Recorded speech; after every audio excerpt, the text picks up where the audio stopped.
Oscar, come here, bud. Hey guys, Brendan was here and he just disappeared as I was pressing stream. So hey. Hi. He turned into a cat, and I stole him. There you go. We're Blades Against Bandwidth. Yes, we are. We're live. Oh, I know I can still hear you. Hi, everybody. Welcome. Thank you for joining into Blades Against Bandwidth tonight. And I'm Judge Brendan. And I've got, of course, once again, the Blades of Against Bandwidth crew. And we have our incredibly special guest tonight. So happy to have him, one of my longtime gaming buddies. We have DM Kojo, a.k.a. Cory Gashman. Kojo. Hey, how's it going? Yeah, thanks for having me. It's really good to be here. Literally, this is the first time I played since I played with you in person last November. What? Yeah, I know. Well, you know, I always get to run, but I never get to play. So. Gotcha. All right. I've run plenty since then, but haven't played since then. Well, we're gonna fix that this very evening, my friend. Awesome. Because we are back, and we are on the bat. Like, we'll see how it goes tonight. You know, anything can happen here. You know, there's blood of the water. We have made our way into the very end of Kingspire, in the Kingspire Sanctum, but goodness gracious knows anything can still happen. So when we last left off, we were investigating the village built inside of that hanging stalactite, and making our way around there, and we were just at this hut over here. So up here, from where you are, there is a there are two more huts here that you haven't investigated, and in the back of this area, there are stairs going down into a deeper section of this village inside of the stalagmite. Come up from the bottom, whichever one it is. Bottom one. T-top. And Kojo, just to kind of get you caught up a little bit with why we're here, basically we've either traveled through time or we've gone into a parallel dimension. We're not quite sure, but we ended up hanging out with a bunch of these like haughty elves, and I don't mean H-O-T-T-I-E. It's H-A-U-G-H-T-Y, very haughty elves, who feel like they deserve to be in charge of everything and everyone for all of eternity. We don't completely agree with them. But they basically want us to go like murder their brother and then like keep it so that they can rule for forever. I don't know, we'll see. But we're like, yeah, sure, we'll go do that. But really, we're just trying to hear the other side of the story. Yeah, gotcha. Exactly. Well, so if you'll recall, so from last time, there's Nairi the Crow King. Nairi the Crow King told you to go down here and murder his brother and return with the rune blade. And he says that will allow them to have the power that will complete their power and allow them to break this curse, which causes the people at the Kingspire to have to relive the same day of this battle day in and day out. However, his sister-in-law, Lady Ariak, has pleaded with you to just bring him back, and says that once he is returned, that she says that you know, she'll be able to have her full power again then if he is returned to them, and at which point she promises once her power is returned that she will be able to send you away. She'll be able to break the curse and send you back to your proper time and place and wherever it is you came from. But what is the truth and what shall we actually do? Only the dice know, my friends. Only the dice know. I know what we're gonna do. Well, we'll see. All right. The brother is Prince Rinth? The brother's name is Prince Rinth. Yes, R-Y-N-T-H. Yeah, Prince Rinth is, that is the brother of Nairi the Crow King. So he's not the regent, he's like the Prince Regent. And he was the paramour of Lady Arya. Does my sound okay, guys? Yeah. All right, cool. And there you go. So we are still down here. It is hour. We don't know since no one kept track of what hour of the day it is. But you guys are down here at the stalactite now, and there are two huts left up here that you haven't explored yet. And then there's a stairway at the very back of this interior encasement. There's a stairway going down deeper. Do we have a sense of urgency here, or are we just like caught in slow-mo time, so we just take our time and go ahead and inspect these other heads? Nairi the Crow King told you that you have the cycle that you're stuck in resets every 13 hours. Yeah. So you don't think it's been 6 hours, but it's certainly been more than 3. But no one's really keeping track. So some time has passed. It took you 2 hours to go down these stairs. The stairs that took you down from the main level of the Kingspire. You were traveling 2 hours down there with your guide after you went through that secret door of the prison. So we either try to take care of this now or fail a couple of times and start over a couple of times. Is that good? But like honestly, we haven't happened. That hasn't happened yet. We don't even. It hasn't happened yet. We don't even know if like after the 13 hours is up, if we'll even reappear in here, or if we'll reappear outside. Like exactly, because Or if do we their just day die? starts over anew exactly the way it started, we were not part of the start of their new day. yeah. Brendan, did you say It's my poker face. did we already explore almost all of it down here, or is there more places? No, there's two more huts. There are 2 more huts, and then there's a stairway at the back of this area down there that leads to a lower level. So if we're in a hurry, we probably want to just go straight through down those stairs. But if we're not in that much of a hurry, we could check out these 2 other huts. There's probably something in them, it's like, I don't know. I think we should try to hurry up and try to do this as fast as we can. Yeah, we've explored 2 of the 4. That feels like that's a good splitting the difference. Yeah, 50%. Can we take- All right. So are you going to the stairs? Is that what I'm hearing? Yeah. Stairs make sense to me. All right. So you guys make your way down to the bottom of the stairs. You are looking down there deeper into the interior of this place. Now, here is what you see. Stone steps descend into the collapsed ruin of a great hall. A crude roof of tanned hide covers much of the structure, supported by beams and enormous mushroom stalks scabbed onto the walls. Inside, you can spy fire pits, pallets made of skins and hide, and a large altar chimney. And there's just a smell down here of there's a smell of a forge down here and like worked bronze. But there's also a smell of just despair and like too many people, like in such too small a space for too small a time. And that is what you see from the top of the stairs looking down. Do we see any people down there? You do not see any people down there. I'll tell you what, give me a, since you asked, Wiggs, go ahead and give me an intelligence check.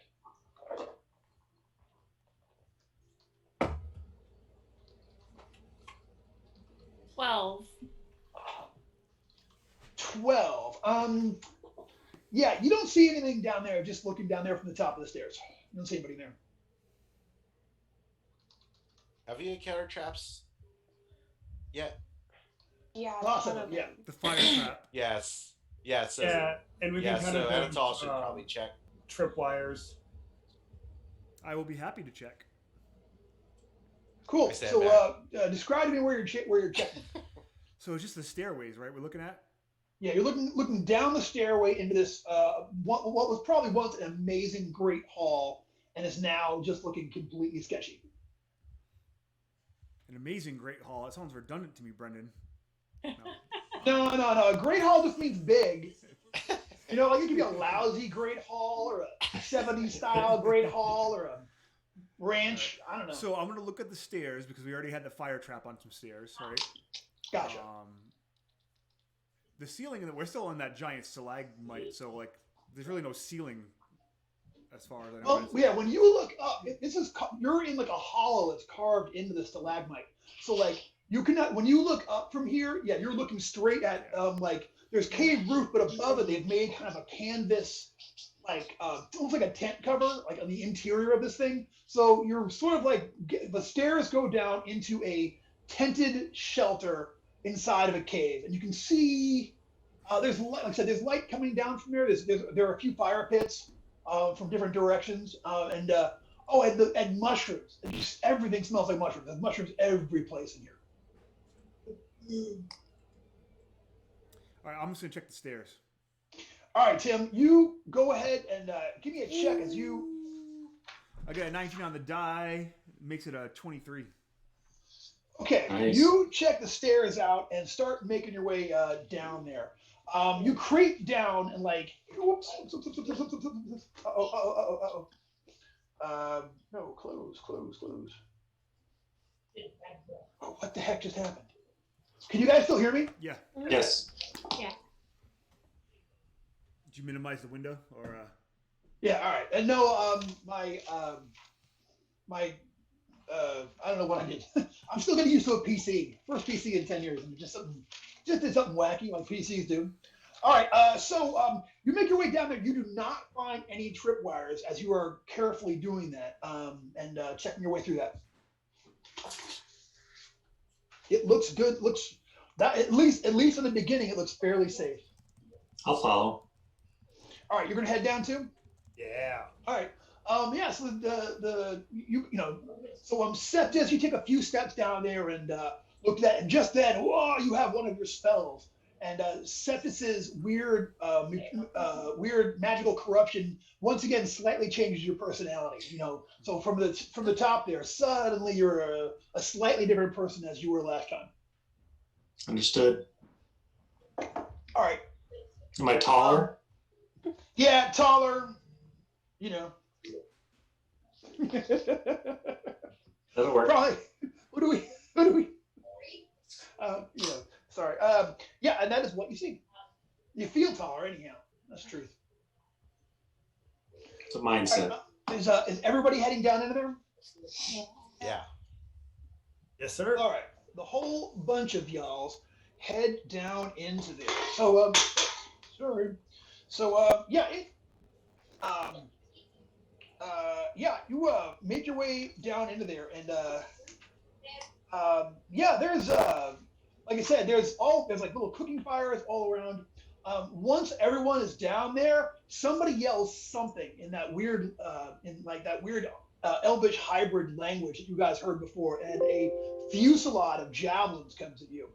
So here comes. I'm going to roll from start this. One comes Anatol. I'm going to get a 6. It's going to miss you. I got one going at Ernie. Ernie is a total of 18. You are muted, Dak. Dak, you're muted. If I can't hear you. Yeah, I felt that. Gotcha. All right. Wait, how much? Sorry. I got an 18 on the attack roll. Yeah, it hits. All right, so it's 1 point of damage, but I also need you to please make me a Fortitude save. DC. Oh, right. God damn it. DC 12. Easy. All right, cool. 20. All right, cool. Yeah, Just spit it out. yeah, it has that smell to it. All right, and then I'm rolling for everybody else. One's going at Forrester. That's a 17. That's a hit. All right, you're gonna take 2 points of damage, and please make me that DC 12 Fortitude save. Yeah, a waste of a nat 20. Never a waste. This is not some poison you want. And then one goes at Phoebe. Phoebe gets a 14 coming at you. No. All right. Please. Oh, you're going to take 6 points of damage, and please give me that Fortitude save. 13 on the fort save. All right, Sorry, you're how good. much damage was that? Total of 6. Okay. All right. So at this point, coming out of the shadows, you see that there are a total of 6 of these elder kit, and they just look horrendous. They look like old and bedraggled. They're kind of like shuffling at you. Their skins are really gray. There's one in the back who's quite a bit taller than everybody else, who is just covered in he has like all of these amulets on his body and such. And he's the one that's yelling instructions at them. Kill them all! You know. So let's go ahead and let me get that initiative check for y'all. Oof! And it's my first one of the evening. I'm glad to have gotten it out of the way. I mean, it kind of is actually for you. It is, but crap. Okay, Anatol, what'd you get? I got a 16. 16 for Anatol. Okay, Ernie? 15. 15 for Ernie. How about Wiggs? 13. 13 for Wiggs. Okay, Septis. 21. 2-1 for... Dude, you're on pole position I know. so far.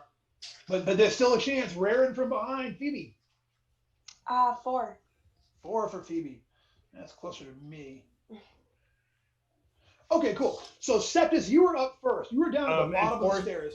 Brendan Forrester got a 6. Oh, that's what I did. Sorry. Forrester never least. Never, ever. All right, Septis and then Anatol.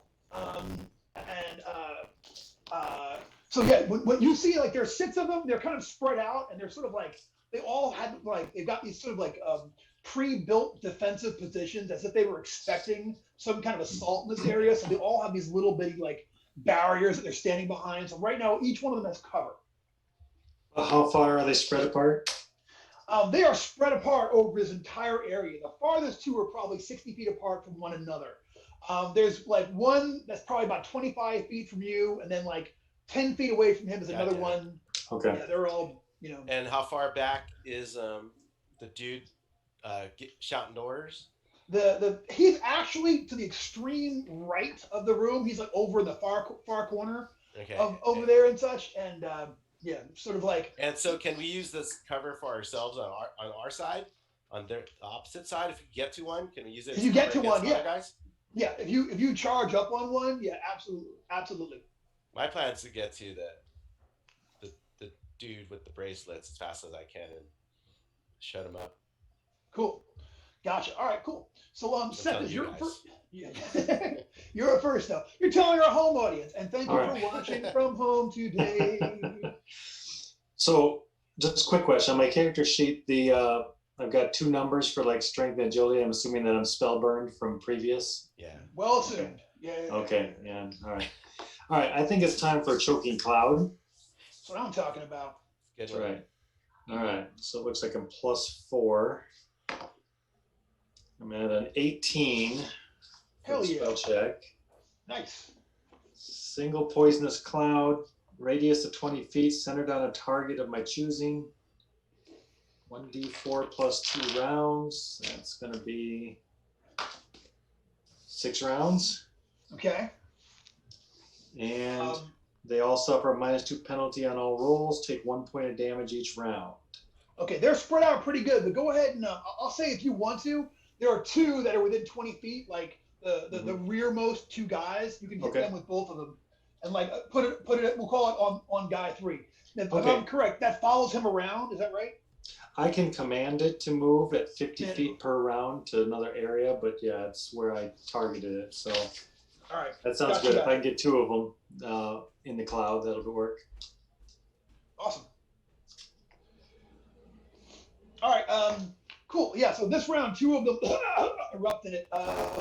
Here comes some saving throws. Got a 19. That's not looking good, but all right. This is the one I'm going to roll first for the one that it's actually cast upon. Nope. And then here's for the other guy. The other one is going to get he's close, but he can't. All right. Nicely done, dude. So Cloud is in effect. Anatol. Yeah. All right. I'm gonna. They're still like at range, right? I can't. They're not close enough where I can get to them, right? You can charge up to either the one on the extreme left or the one on the extreme right. They're kind of like in a careful semicircle, turning this whole area in a little fire corridor for them with poison javelins. Yeah, I definitely want to get out of that. So I'm going to try again in my hand at 2-weapon fighting. Sword, sword, short sword. Are you going to run out to the extreme right guy or extreme left guy, or I'll one go of the other right. ones? Why not? All right. This is the one with all the bracelets on. Oh, cool. I get to loot his body after I kill him. I got a 17 to hit with my longsword. That's going to hit. More than likely is below 10 with my short sword. Below 10 with your 10. You're not doing it with a 10. Holy gosh. Wrong die. D8. 8 points of damage. Dang. Yeah, he is very much wounded from that. That's looking all kinds of bad.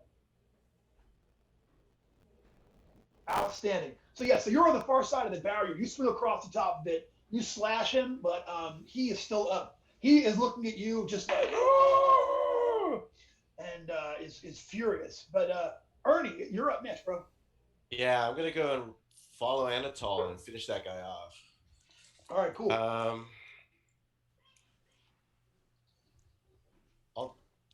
I'll just do damage. I'm just gonna go for damage. All right. Damn it. Nothing looks good. It's gonna be like 6 or 7. Yeah, it's gonna miss. He ducks behind that barrier he's got, and you wind up hitting it. It shivers, pieces fall off of it, but it's gonna hold this round. So it is Wiggs and then Forrester.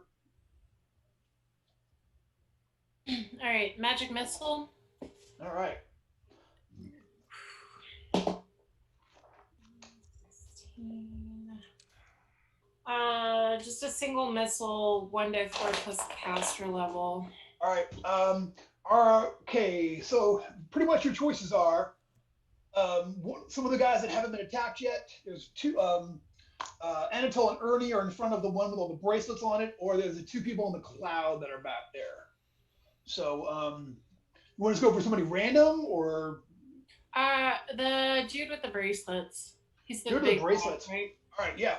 Go ahead and roll me damage on that one, please. 5 points of damage. Nice. Wow. Yeah, that's terrible. He looks over at you with real, sees you and he yells something in this Proto-Elvish language that makes you're catching about every 5th word, but betrayer, killed, you witch, and a bunch of other nonsense. I think he said something about my mother. Said another thing about your mom. None of it was flattering. No, Gotcha. none of it was flattering, neither flattering, polite, nor true. Your mom was a saint. I'm imagining. I don't know. A little true. It's fine. Isn't everybody's mom a saint? All right, so that's cool. Forrester and then the mighty Phoebe on bat and cleanup. So Forrester. Right. I start yelling, "We hate bracelets!" and running towards him as well, going full murder hobbit.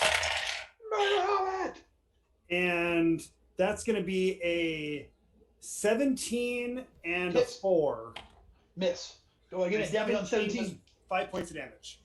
You know what? That's the one. Forrester runs up, so now the 3 of you guys are over by there. Forrester runs over and chops at the one with the bracelets on, and just chops them across the chest. They kind of stagger back. He falls over the front of his barrier, and he looks up just one last time at Wiggs, and he yells something at you in Elvish, but the only like I said in this Proto-Elvish, but you hear "Curse, my curse," and then he collapses dead. No. Y'all have destroyed the shaman of their tribe, and the rest of them look like you hear a bunch of dusty old howls as the rest of them are just furious at this. Oh man. Yeah. So Is this a legit? I was hoping they'd react the other way. Is this a legit curse? You know what? Anybody can call down a curse on anybody. The question comes down to, are the gods listening or not? So until things start turning black and falling off, you're not going to know. I was hoping it was more of a Shakespearean curse, but okay. Shakespearean curse? Do you remember Romeo and Juliet? You don't want none of that. Yeah. Curse over both your houses. That was human circumstances. That's predicting the future based on, behaviorism. Fine. Okay. I'll wait till things start falling off. Speaking of collegiate responses, hey Phoebe, Phoebe the cleric, is your turn. All right. So the 3 of them have run over to the right. 2 of them in the back got the cloud around them. There are 3 that are uncovered by the cloud. They're all hiding behind these barriers and getting ready to throw more javelins at y'all. I'm thinking those 3 that are grouped together might be perfect for darkness. Okay, gotcha. I don't happen to have the spell with me right now. My book is I on got my you. desk, and I got thank you. you. I'm up on my bed right now to try and cool off. No worries. That is a 12. 12. That's a minimum. I'm actually not sure what a 12 darkness looks like, but I'm looking forward to finding out. Okay, on 12, the space immediately surrounding the cleric to a radius of 20 foot goes completely dark, as if all light had been extinguished. The darkness remains fixed with location. It does not follow the cleric and lasts for 1 turn, 10 minutes. So suddenly you are in a patch of darkness there by the stairs. Right now you're in the patch of darkness, Septus is in it, and Wiggs is in it. Everybody else has fled out of it. So I'll tell you what, no one's hitting you with javelins this round because there's no seeing any of you over there. You know what I'm saying? So that was cool. But the darkness is fixed right there, so you can walk out of it and be out in the general light pop. And the rest of y'all see this patch of darkness appear and kind of like blocks off some of the light coming from the other part of the village, making it the only like light in this section here now are these creepy cooking fires. So it's just it's definitely, everything's a lot darker. Jeff Burgeon just said, Jeff's on. Jeff. All right, so it is their turn.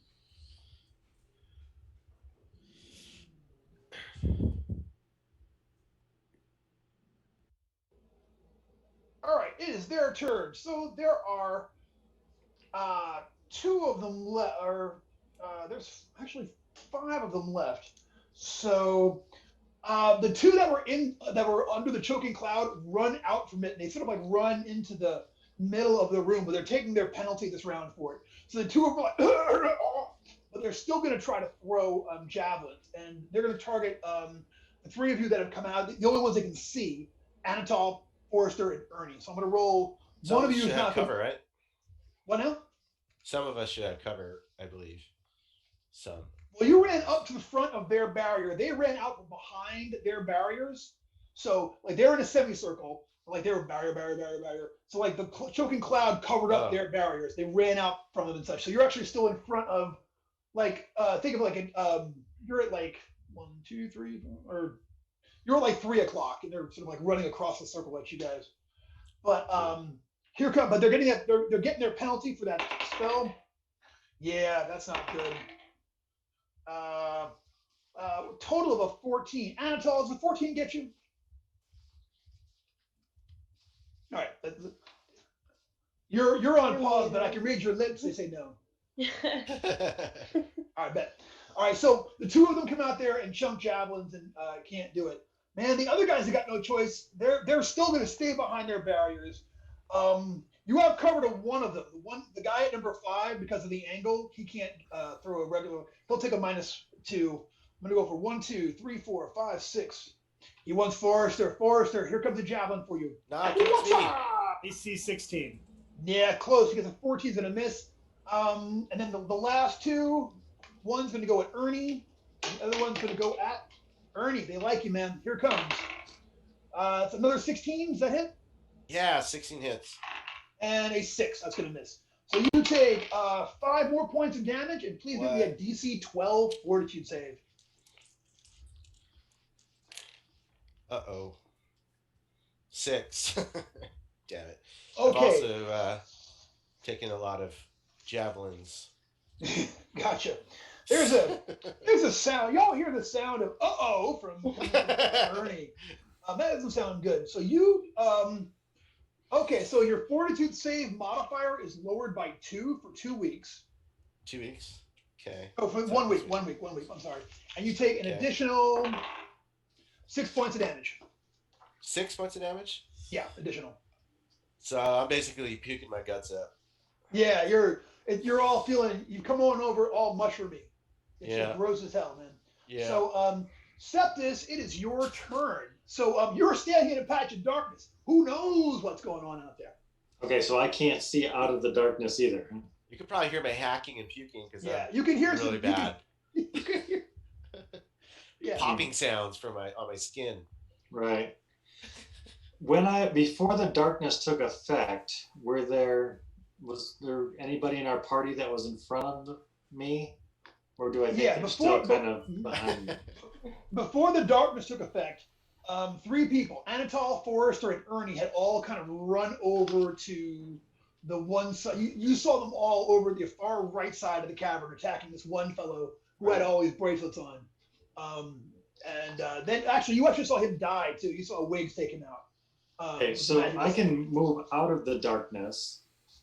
Yes. Right? And then can I move out to the edge of the darkness, and when I come out of the darkness, cast a spell? Yes, you can. Okay. But you need to give me a luck check, though. See how we do on these stairs in the dark. D20 roll low. All right. Luck check, rolling under. My luck's only an 8. That's not good. Yeah, people tend to burn him down on luck. Yeah. Sorry. I rolled what did I roll? I rolled a 6, so I'm good. Okay, yeah. So you easily, you carefully make your way down the stairs there. You come out into the patch of darkness, and you can see that 2 of them, the 2 guys that got your choking cloud, are like over there. And there's 3 more that are still behind their barriers, sunken stuff. And the mercurial effect of my spells is what's listed on my sheet, not in the grimoire. Is that true? Because they're not the same. What do you have listed? So like one and the other. for magic missile, which is what I was thinking of doing, the character sheet says none, but in the grimoire it's got a much more serious side effect. It's got a accidental alchemist. I think no, you have none. Okay, none is right. So the character sheet is correct. So Harley made the grimoire. He might have had it on random mercurial. Oh, okay. Gotcha. Yeah, I think. Yeah. We'll blame Harley. That sounds right. Okay, good. Right. Way to go, Harley. In that case, what does accidental alchemist do? That sounds amazing. Turns one thing to random lead item and one thing to gold in your. It's. All right, magic missile it is. Because that should also be the name of the new rom-com. She turned my heart to gold and my brain to lead. All right, magic missile. 13 plus 4, 17. Boom, you're on fire. Single miss. I'm going to actually spend 1 point of luck to get it to an 18. See, this is what happens to Septus every time, man. So that that'll get me from 1 missile to 1d4 missiles, which is 3 missiles. Nice. All right, so you've got 3 guys hiding behind barriers and 2 guys out in the middle coughing and sputtering. What are you going to do? I'll take the guys behind the barriers because the magic missile hits them around the barrier, right? Gotcha. Are you going to go 1, 1, and 1 or 1, and 1? Yeah, let's do damage to all of them, and it's 3 points of damage per missile. Cool. Oh wait, 4 points of damage. Sorry, plus caster level. Even cooler. Yeah. That is. Hold on. Jesus, that's terrible. All right. So 4, 4, and 4. Is that right? 4, 4, and 4 on the guys that are not in the cloud. Gotcha. All right, so 3 magic missiles. They all look. I mean, these guys just look decrepit, but like they took these magic missiles like old pros. So we'll see. We'll see how it goes. You know what I'm saying? Whatever shall become of this next. But that was a cool move, and fight's going to continue. And this is round 2 of your cloud. That's it. Septus, Anatol. So you are there in front of this barrier. So 2 guys have charged out for you. I missed one part because I was trying to fix the stream. Sure. Is Bobby Bracelet still up? No. Wiggs took him out with a magic missile. All right. So whoever else, you said some guys charged out? Yeah, the 2 guys that were under the stinking cloud charged out of the stinking cloud and have and threw javelins, and they hit Ernie. Ernie's looking like crap. All right. Well, I'm going to run over there and attack those dudes. All right, you charge up. That's crazy. I got 2 10s, which means one's an 11 and one's a 10. All right. Actually, no, they're both 11. They're both 11s. They're both 11s. Final answer? Well, if they don't hit, I'll spend luck. Yeah, Kojo, does that give them does Stinking Cloud give them a -1 armor class? -2 on all rolls, it said. No. Okay, cool. All right, so yeah, those are both going to miss. You're going to want to put a die on, some die. I will spend A luck on each. Okay, So one's a 14 to hit, that's gonna hit. and the other one is a 14 to hit. That is also going to hit. All right, cool. So one dude, I'm gonna try and split the attacks up if I can, since there's two of them. Yeah, well, yeah, sure, yeah. One dude's gonna take 4. That's a Still longsword up. dude. All right, you And- slash him. He's still up. The short sword dude takes 5. Nice. All right, so you kind of run out there and like parry them and such. And, like your dual wield confuses them, and they each try to block the wrong blade. You wind up sticking both these guys. So the two of them are like, they're still up. They're kind of staggering back, like, but they're still in this fight though. So we'll see what's going to go on next. So it is Ernie and then Wiggs. All right. Are any of these jabs that just poisoned me still usable? Yeah, you can I throw it definitely back- grab I this throw at it least back at one. one of these guys. Yeah, absolutely. Okay, so I definitely I'm gonna go ahead and pick one up and throw one at. Are the two dudes that are fighting Anatole, are they still in melee, or did they get? They're pushed still in back? melee with Anatole. Which is- Yeah, Okay, then there's still how many dudes are hiding behind Bear? 3, There's and 2 each more? one of them is wounded. 3. Okay, the nearest one. I'm just gonna. Where's Okay. Phoebe? Phoebe, you look Where's back. There's a Phoebe? cloud of darkness up there on the stairs. Maybe she's in I there. don't see Phoebe. No. It's like, damn it. And that's what I do. I mumble, damn it, under my breath. I'm gonna go ahead and check the javelin at the nearest dude that's not in melee. Gotcha. He's probably in cover, right? Or did he step out? No, the nearest dude that's not in melee, they're all in cover. Yeah. Okay, whatever. I'm gonna try to get him right in the eyeball. Ooh, oh, mate, no, I did not get the deed, or I just did damage. 15, 16, 17. 17 hit. Yep, absolutely. 10, 11 points of damage. 12 points Yeah. of damage. Yeah, you hit him like he tries Yeah. to duck. You kind of aim Yeah. low and he ducks. You hit him in the neck. Yeah, exactly. Staggers over and just falls. Yeah. Collapses. Yeah, I tell him to make his fortitude save. And then He puts up one thumb. I start walking over to the cloud, but like stay at the edge, just like, and I call out Phoebe. In the darkness. Gotcha. Yeah, All right. Gotcha. Yeah, I don't go into the cloud. No, I stay outside of it. Okay. And I start calling for Phoebe. I feel you. All right. That's so. Wiggs, you are there in the darkness.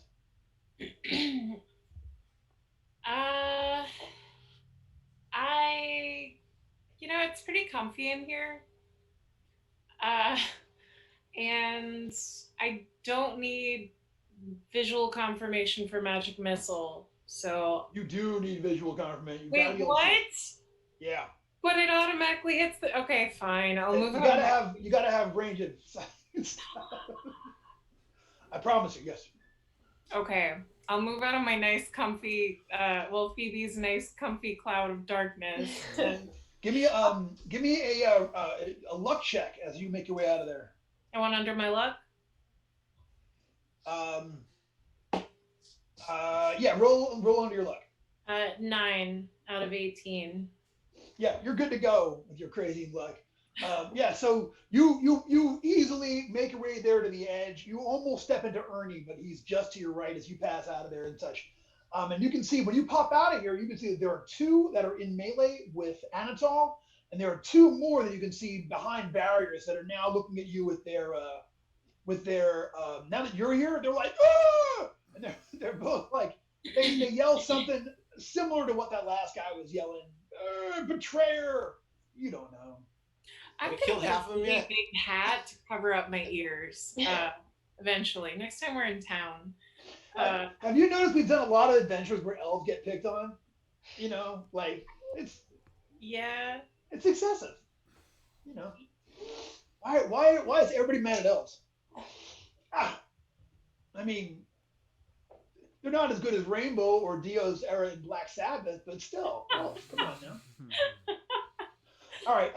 So what are you gonna do once you're out of the cloud? Magic missile. All right. Give me a roll. Oh.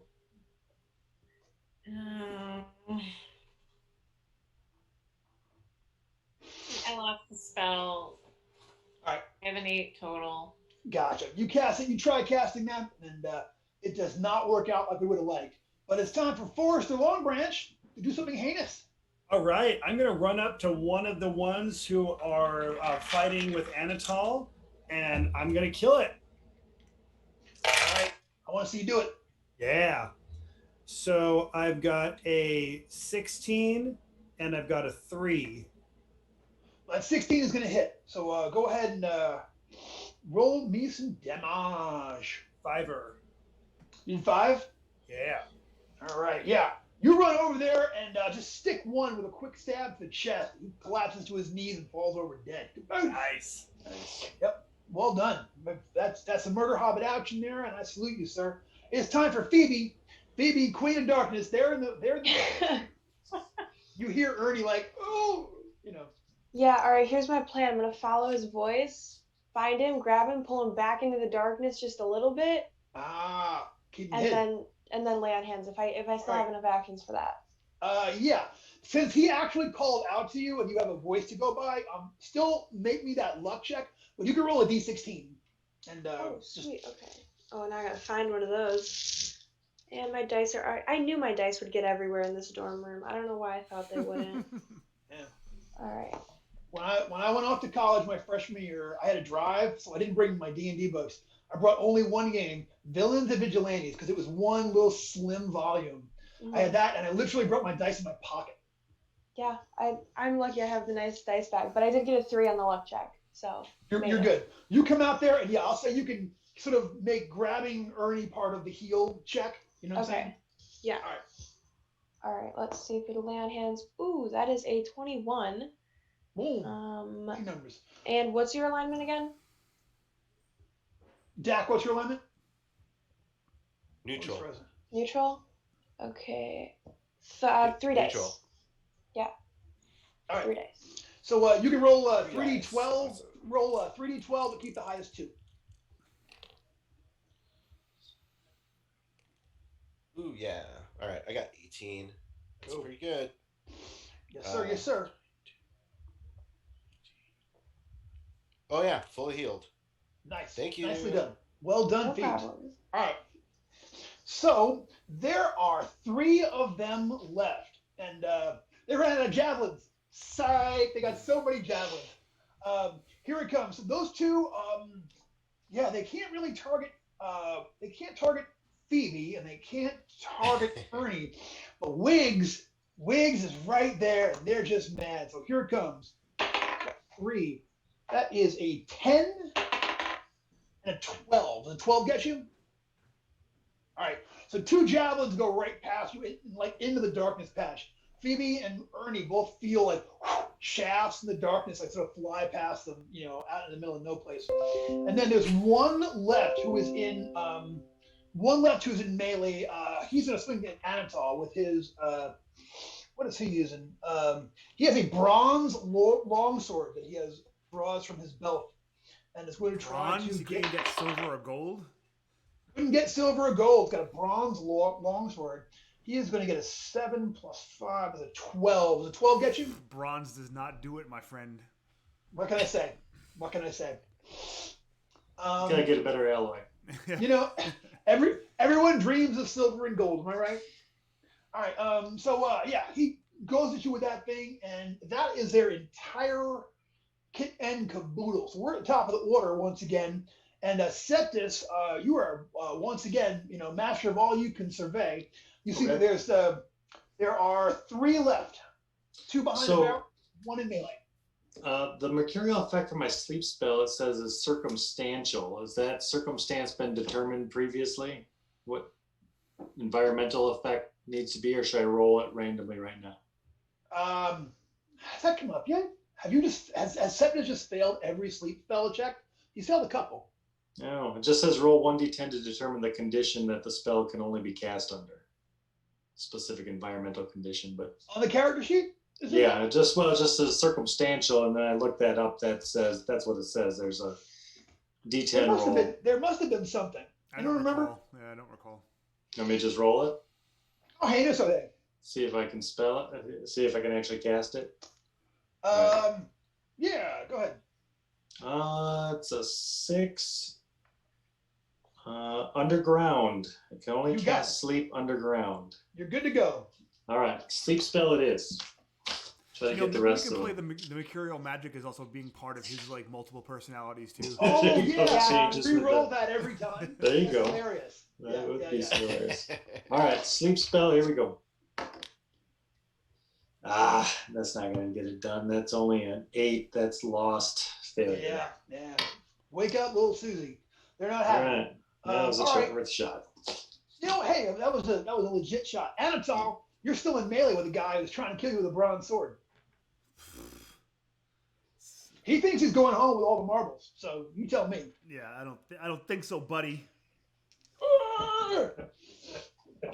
Man, I don't know. So I'm not good with like odds on multiple dice that are of different faces. But for 2 rolls in a row, I've gotten the same number on both my D16 and my D20. I know if it would both D20s be like what 1 in 400. I think we could just multiply 20 by 16. I think, but either way, probably it's one in 240. 15s. Yeah, double 15s to hit. Yeah, I think it's 1 in 240. Still, I mean that's rare as all get out. So go ahead and Total of 7. 7 points of damage. Yeah. Yep. DPC damage is not like 7 points of structural or. No. I'm fronting. He's dead. You kill him. Mr. Bronzesword, he thought he had a chance, but he did not. There are 2 left. They are both behind barriers, seemingly with an endless number of javelins back there. It's Ernie. You just got healed. You're in the darkness, bro. Yeah, hell yeah. So you, am I? How far away is the nearest guy that's behind a barrier? All right, you kind of poke your eyes out. There's one that's about it's 2 guys. Actually, the guy on the immediate left hasn't. So the guy 20 feet away. Oh, and the guys in the middle are been finished by Anatol? Yeah. Oh yeah. You look out in the darkness. No, I remember. Like I heard him die, right? I heard him die. Anyway, I just come blasting out of the darkness with my weapons out, my shield in front of me, just blasting right, charging. So I get that extra +2. Yeah. +2 to hit. So I get that extra +2. You got it. Yeah, I don't. Yeah. Hell yeah. I'm gonna do that, and plus I'll still have a move after it. Yep. God damn it. Does a 10 hit? It does not. Yeah, you slam into his barrier, and he like looks at like ha ha ha. Now he draws his own bronze sword. He gets ready to finish you off. He thinks. He's fixing to put you down, and we'll see. None of my tricks are working today. I'm sorry, man. You know, Widge, is your turn. So the guy with the bronze sword is on Ernie right now. There's 2 guys. They all have a bronze sword apparently. Like that's their backup piece. So there's one. The guy that's fighting Anatol just killed one that had one, and the second guy has got one. Pulled his bronze sword. He's one of the 2 guys is back behind the barrier. Okay. So Ernie's not in melee with one right now? No, Ernie is in melee with one. Yeah, he's in melee with the other guy. But there's 2 more behind the barriers. Yeah, and he's basically he's standing right next to one of the barriers. They're fighting over the top of it. Oh, okay. And now Ernie, now you have cover from the barrier. Okay. So since I've lost my magic missile, I will regular missile them with my longbow. All right. Don't miss this one. Why'd you have to say that? Oops. Wait, I have pluses. You're supposed to 14. be impartial judge. 14. Impartial judge. Yeah, that's Mr. Impartial. Like choke. You can't see the camera cuts off the top of my head, so you can't see my halo. It's actually like hovering at all times because of my. No, you know what? A 14 is exactly what you need. You sail one right over the barrier, goes right under Ernie's arm, and hits this guy center of mass. Give me a roll. 3 points damage. Yeah, you hit him. He is still up, but just barely.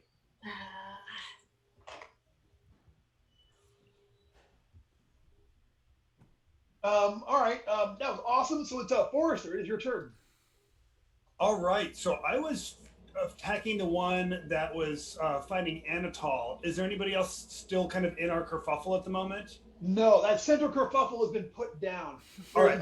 You look over and Ernie is fighting one guy, and the two of them are fighting over there. And he just took an arrow, and there's one more that's actually like flanking Ernie and is getting ready to like come out and try to chunk a javelin at him. So. All right. I think it's time that one is murdered. It's always a good time for murder. Yeah, agreed. So I've got a 13 and a 12. 13 and a 12. You run over there. The 13 is going to hit. The 13 is going to hit for 7. Oh, yeah, that's it. Yeah, so you charge over there and stab Buddy, and he is going to die from that attack. Nice. There's one left. He is just got an arrow in his chest. We'll see. Phoebe, it is your turn. So you're still just inside of the darkness. You can step out of it without making a roll because you're right there. Okay. And how many of them are left? I'm sorry, I lost count. No, One? there's one guy left. He's behind the barrier, and he's actually across the barrier from Ernie. You know, I feel like Ernie's got this this under control. I'm gonna just step out of the darkness and go and join everyone else. Gotcha. I'm trusting. Thanks. We'll see. All right, so so you walk out there and join the rest of the group. So it's the last one's go. He's gonna swing back. I wish I had a dice camera because I can feel it. I can feel mojo. Ernie, he reaches over the barrier. You've got a +1 to your armor class because of this. He's gonna get a total of a 14. Oh, that's what he needs with the penalty, right? Oh yeah, with the Wait, charge wait, penalty. Yeah. Yeah, I took the -1 up on mine. So. Okay. So I was on my sword, back foot baby. because of my bad charge. Yeah. Who's laughing now at my bronze sword? I'm Does it laughing. damage everybody else? I'm laughing as he just shanks me with his bronze sword. He's like, wait, well, I thought bronze was weaker than steel. It is. He's only getting a die 7. I had to take my die 7 out. It's gonna do 3 points of damage with that. So Yeah, that's there fine. you go. Nothing. All right. That's Now- a flesh wound. Yeah, it's top of the order. Septus. This is round. Septus. You've got 2 rounds left after this round of your cloud. All right, I'm gonna do another magic missile, I think. All right. And don't be afraid of shooting missile into melee when I'm in there either. I'm not afraid. You're not afraid? Well, the magic missile, I don't have to worry about hitting. No. So, bonus here. You gotta worry about that one, Kojo. Right, yeah, I do gotta worry about that one. Well, that's not too bad. Let's see. So it's a +4. That's a 15. So Brendan, so with luck, I mean, do you tell me how many points of luck I need to get to my target, or are you using Kojo rules? I am not using Kojo rules. Out of love.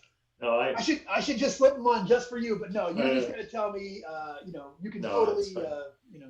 So 15, I got a single missile, 1d4 plus caster level. There's only on target, so that works out all right. I got 4 plus 2, 6 points of damage. That's it. That missile goes right past Ernie's head, hits his guy. Nice. He falls down with a final rude word about wigs on his lips as he falls down. Who even knows why they're all mad at elves? He's mad at elves. He's mad. So he collapses. Kaboosh. Nice. He's mad because Peter Jackson put them in the Battle of Helm's Deep. Yeah. We're not even supposed to be here today. Are these barriers kick overable? Yeah, well, if you walk around the other side, they're just garbagey barriers, yeah. What were you going to do? No, could I just kick one of these over? Yeah. Yeah, you give one a swift kick and it falls over to the right. Just wanted to know because I was going to... Yeah, stupid barriers.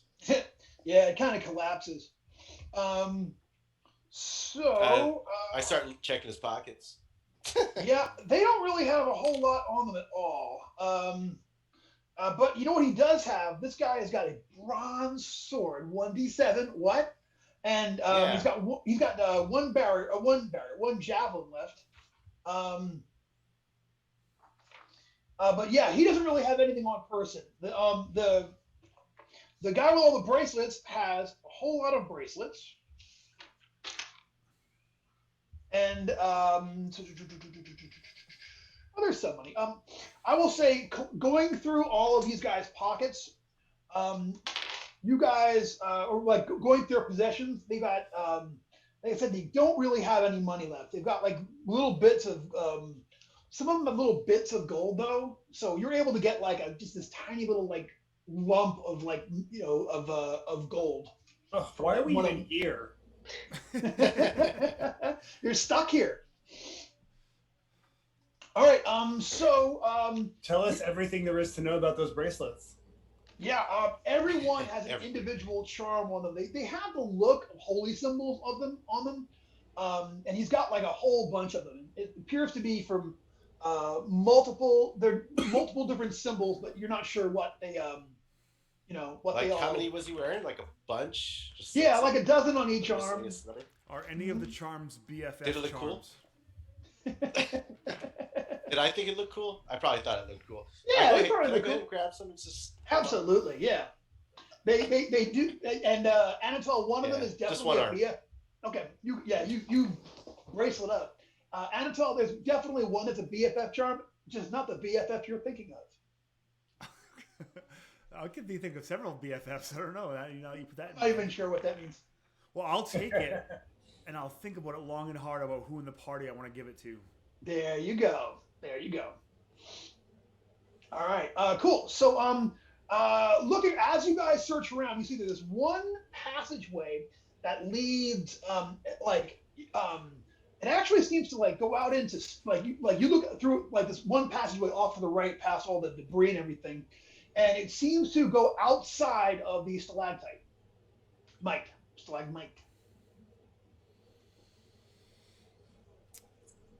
I'll take a look, make sure that there's no more ambushes or traps waiting for us. Sure. You walk over there and take a look out of that. So the passageway goes outside and it leads to an exterior stairwell that's going down around to the back of the stalagmite.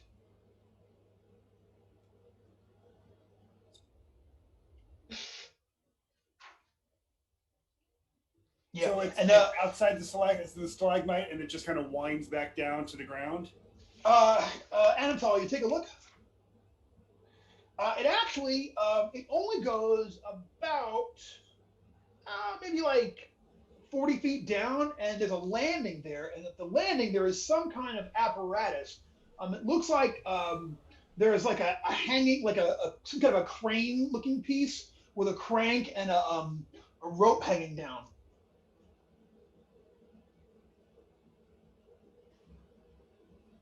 So like I an wonder elevator. if that's like an elevator. Yeah. Is the elevator part, like the part you climb into, is that down where we are, or is it already up high? Are you gonna walk out there and take a look? Yeah. Well, I mean, I can see in darkness. You kind of poking your head out. It looks like if there is a basket, it's below the level of the stairs. So it starts at this. The crane is sitting on top of. This is what I have instead of miniatures. The crane is sitting on top of the landing, and there's a rope going down from it. It's hanging over the side of this thing. If this is an elevator kind of situation, it looks like it's probably just out of your eyesight. So if I wanted to just sorry, go ahead, Gojo. No, go ahead. You're the guest. Go ahead. No, I changed my mind. I don't think it's a good plan. Go ahead. You probably got a better idea than that. Well, I was just going to clarify. So based on the way it's set up, that means the highest, if this were an elevator, the highest it could go would be to this landing that's 40 feet down. Yes, okay. Exactly. Thank you. I'll step out and take a look at it. There must be something, because why else? Hold on to your belt. All right. You walk down the stairs, hanging onto your belt from behind. Yeah, you get down there at the bottom. Narrow steps, painstakingly carved into the side of the stalagmite, run down to a narrow platform. A crude basket winch built from giant mushroom cap, fibrous rope, and counterweight stones sits atop the platform, permitting access to the cavern floor. So the basket was just where you couldn't see it from the door there. When you guys get down there, it looks like you can winch yourself down to the floor from here. So I would like to kind of tap with my foot as I kind of edge on towards the edge of this thing, just to make sure that this platform is fully secure. Okay, here's the thing. You tap on it. It feels, while it like putting pressure on the rope, you don't see any strain or anything. It seems like this could hold weight. You know, at least as much weight. You weigh 30 pounds, but as much weight as you can muster, you can put on it. But what it isn't, though, is it isn't very well balanced. And even just this little bit of pressure is making it swing back and forth. Do we sense that all, however many of us, 6 of us, could fit into the basket, or is this like a one person at a time ordeal? No. You think all of you could fit in there. And it doesn't go down to another landing, it goes down to the ground. Yeah, it goes down to the ground, and from here you look down, and it's just a forest of mushrooms everywhere you look. And the ground is 20, 200, 2,000 feet down. How high up are we? About 80 feet from here. About 80 feet? Yeah. It was way higher. You've been going steadily down, so it's a lot less than it was when you were fighting on that other part of it over there. Well, gang, do we have a sense that this prince is outside of the stalagmite? Are we going in the right direction if we leave here? Well, we have to bury that wand as far down as possible, right? Is that the whole thing with that clue? Didn't they say bury the wand? Oh, yeah, wigs. We have to bury it beneath something? Yeah, let me grab my notes. I think we're supposed to bury it at the root. I'm trying to remember exactly how the witch phrased it. Yeah, let me hold on. Flashback to our encounter with the witch a couple of sessions ago. What she said to you was, he said while stalling,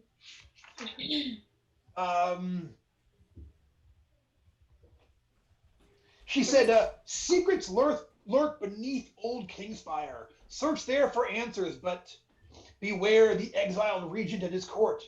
The humblest twig will be the end of them all. Oh, okay. That is what the witch said to you. There's the thing about burying it. I think we assumed because it was in the depths of. Oh, okay. I know I did. Yeah, assume that. This might be us like slowly changing our memories. Yeah. Like Sinbad in that movie that we all thought he was in. Yeah, Shazam. I mean, he says he wasn't in that movie. And the Berenstain Bears. Did you see the fake trailer they made for that? We're just changing universes. The other thing she said was, the dragon arises once more. Share this ring with the black-haired regent, and she will favor you with her boons. And that was when she gave you that ring with the green stone. Which of the nobles had black hair? The king himself. And we showed him Nyre the Crow King had black hair. We shared it with him. Like, we let him hold it and touch it. Yeah. And he got all teary-eyed, and he got all teary-eyed. He was moved by this. He remember he asked you if he told you to go back to her and tell her that he still waits for her and still loves her and all this. Yeah. He said not to give it to him because he would just lose it. Previously on Blades Against Famine. It didn't match any of his outfits.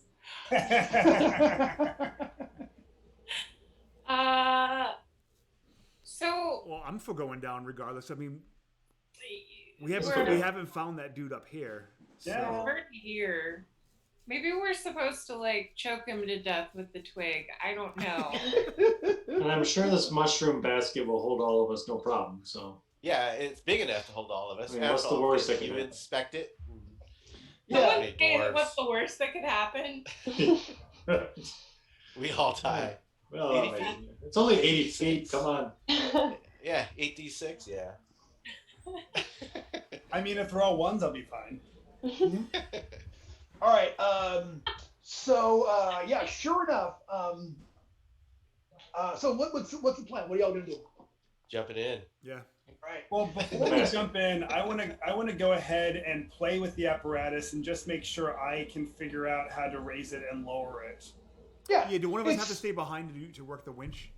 No, the winch is on the interior of it, and it's got cantilevered stones on your side, like on the outside of it, up here. So the stones, you crank it, the stones go down, and you can either go down or go up. You know what I'm saying? Mm-hmm. Yeah, you can work it from the interior of it, and you get in there and try. So Forrester is going to get in there and try it from the interior by himself. Yeah. Yeah, no problem. So you get in there, you crank it down about 5 feet. It goes really, really slowly. The the mechanism is really inefficient. So you're like you spin this and spin this and spin this and go down a few feet, and then go back up. And again, like I said, other than the fact that it feels like it's only got one single rope, so it kind of like swings if you don't go slow. Other than that, it seems completely cool. And I jump in. Super loud. It makes a noise, yeah, but it's all everything. This thing is entirely, literally made of mushrooms, so it makes kind of a as mushroom bits rub on mushroom bits. I can only picture what it, All right, I'm in. I jump in. Yeah, I'm in. Same. Watch, we're gonna go through all this, and he's in like the third hut that we never investigated, just like waiting. Surprise! And he's running with the Sorry, I was sword. taking a nap. It's awfully loud out there. What's happening? All right, you guys crank your way down to the floor. The whole trip takes like 5 minutes. The floor of the cavern is covered with a thick bed of spongy humus. The stench of rot is thick in the air, and every breath fills your lungs with stinging spores. Giant mushrooms tower around on all sides. There's a narrow path of stone that's set in the soft ground, wending its way through the fungi forest. So that is what you see. Are there any like tracks or anything on this stone, like muddy tracks or? Yeah. I will say there are several places in there where you can see slimy, hummusy, mushroom-looking, marks on these things. Well, I mean, I'll start going up ahead if you guys want. We'll kind of. Yeah, you take the point. path. I think that works. Yeah, I'll be 20 feet behind. Okay. So Anatol, 20 feet, up ahead, and making his way there. The mushrooms themselves are amazing. You see this huge variety of these incredible looking mushrooms. They're giant. They're all over the place. They're just enormous, and making your way. But you're gonna go ahead and follow that stone path. Well, Yeah, I mean, I'd like to say. Sorry, go ahead. No, let's say, does it look like there are any other path? I mean, are the mushrooms so thick that only the stone path is like kind of like the one clear avenue, or are there? Yeah, I mean, you could get off the path and like walk through them. It's not so dense that you couldn't wend your way through them. But I mean, there are definitely parts where you have to climb over or scoot around things. You know what I'm saying? It would be Do you guys want to try and climb a mushroom first and get a survey of like if I can get like a bird's eye view? I think that's a I good mean, I know idea. we could probably see a lot as we were descending in the elevator, right? Or would it feel? Yeah, you feel could. like I have a really high agility. I can scout up. climb up a mushroom cap. Yeah. All right. You go ahead and climb up a mushroom cap. Now you carefully go ahead and give me a climb check.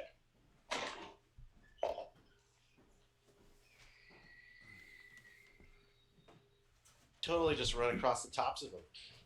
Really fun. I thought I wrote it Dude. down on my sheet, but I don't see it here. So my chance to climb, do I just roll under D20 plus your strength. D20 add your strength. Okay.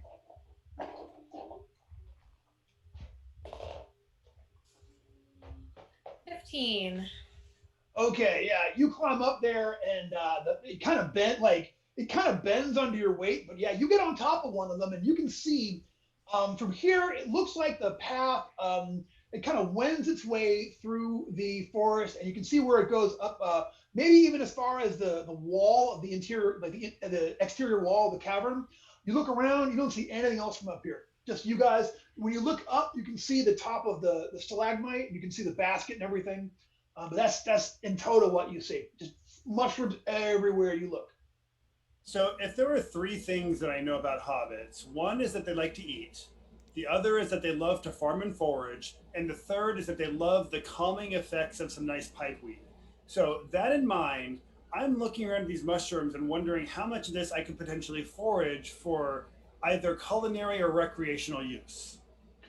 I mean, it's how much you can forage. It's all you can carry. I mean, how much I can forage that I can recognize as either being beneficial in a culinary or a secular. What's your character's profession background? You're a forester? I'm a glove maker, which is very connected to the absolutely. You have to put on good gloves to go out there and forage. So I have long conversations with those. Yeah, sure.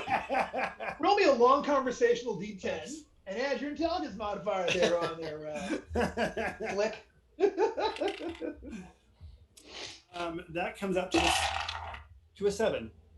Oh yeah. I mean, you've never seen any of these before, but a couple of them look kind of familiar. You could probably try one of these things and just,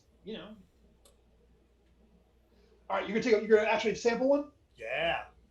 All right, roll a d20. Fun. 17. Jeff's just hoping that these are purple planet mushrooms and he gains a level. Right. Okay, so you start coughing and sputtering. You take. I'm gonna have to I don't fix like the word this. take. You mean you get? You get. No. You take 2 points of damage and you start coughing and sputtering, but you know what you feel? Even though like it's like you're in pain from this thing, but you also feel kind of invigorated. And oh my God, nope! I gotta go back. Oh my God, this is so harsh. Give me a saving throw, DC 12. Yeah. Fortitude save. Yep.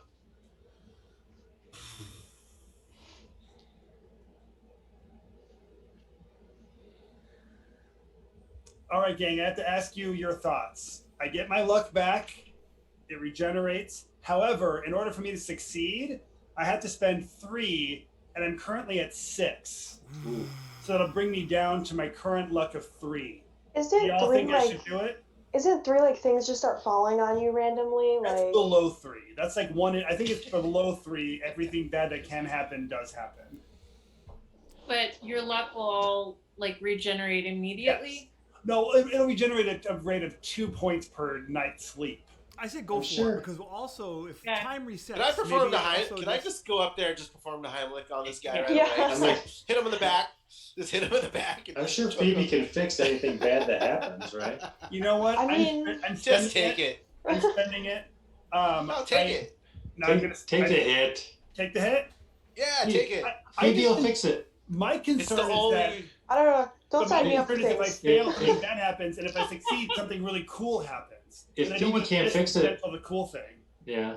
Pretty Phoebe sure can't it's, fix it. I can invoke Babupto bills. I'm spending it. Okay. I mean, Brendan, I that's a pass. good point. We're just gonna reset after 13 hours anyway.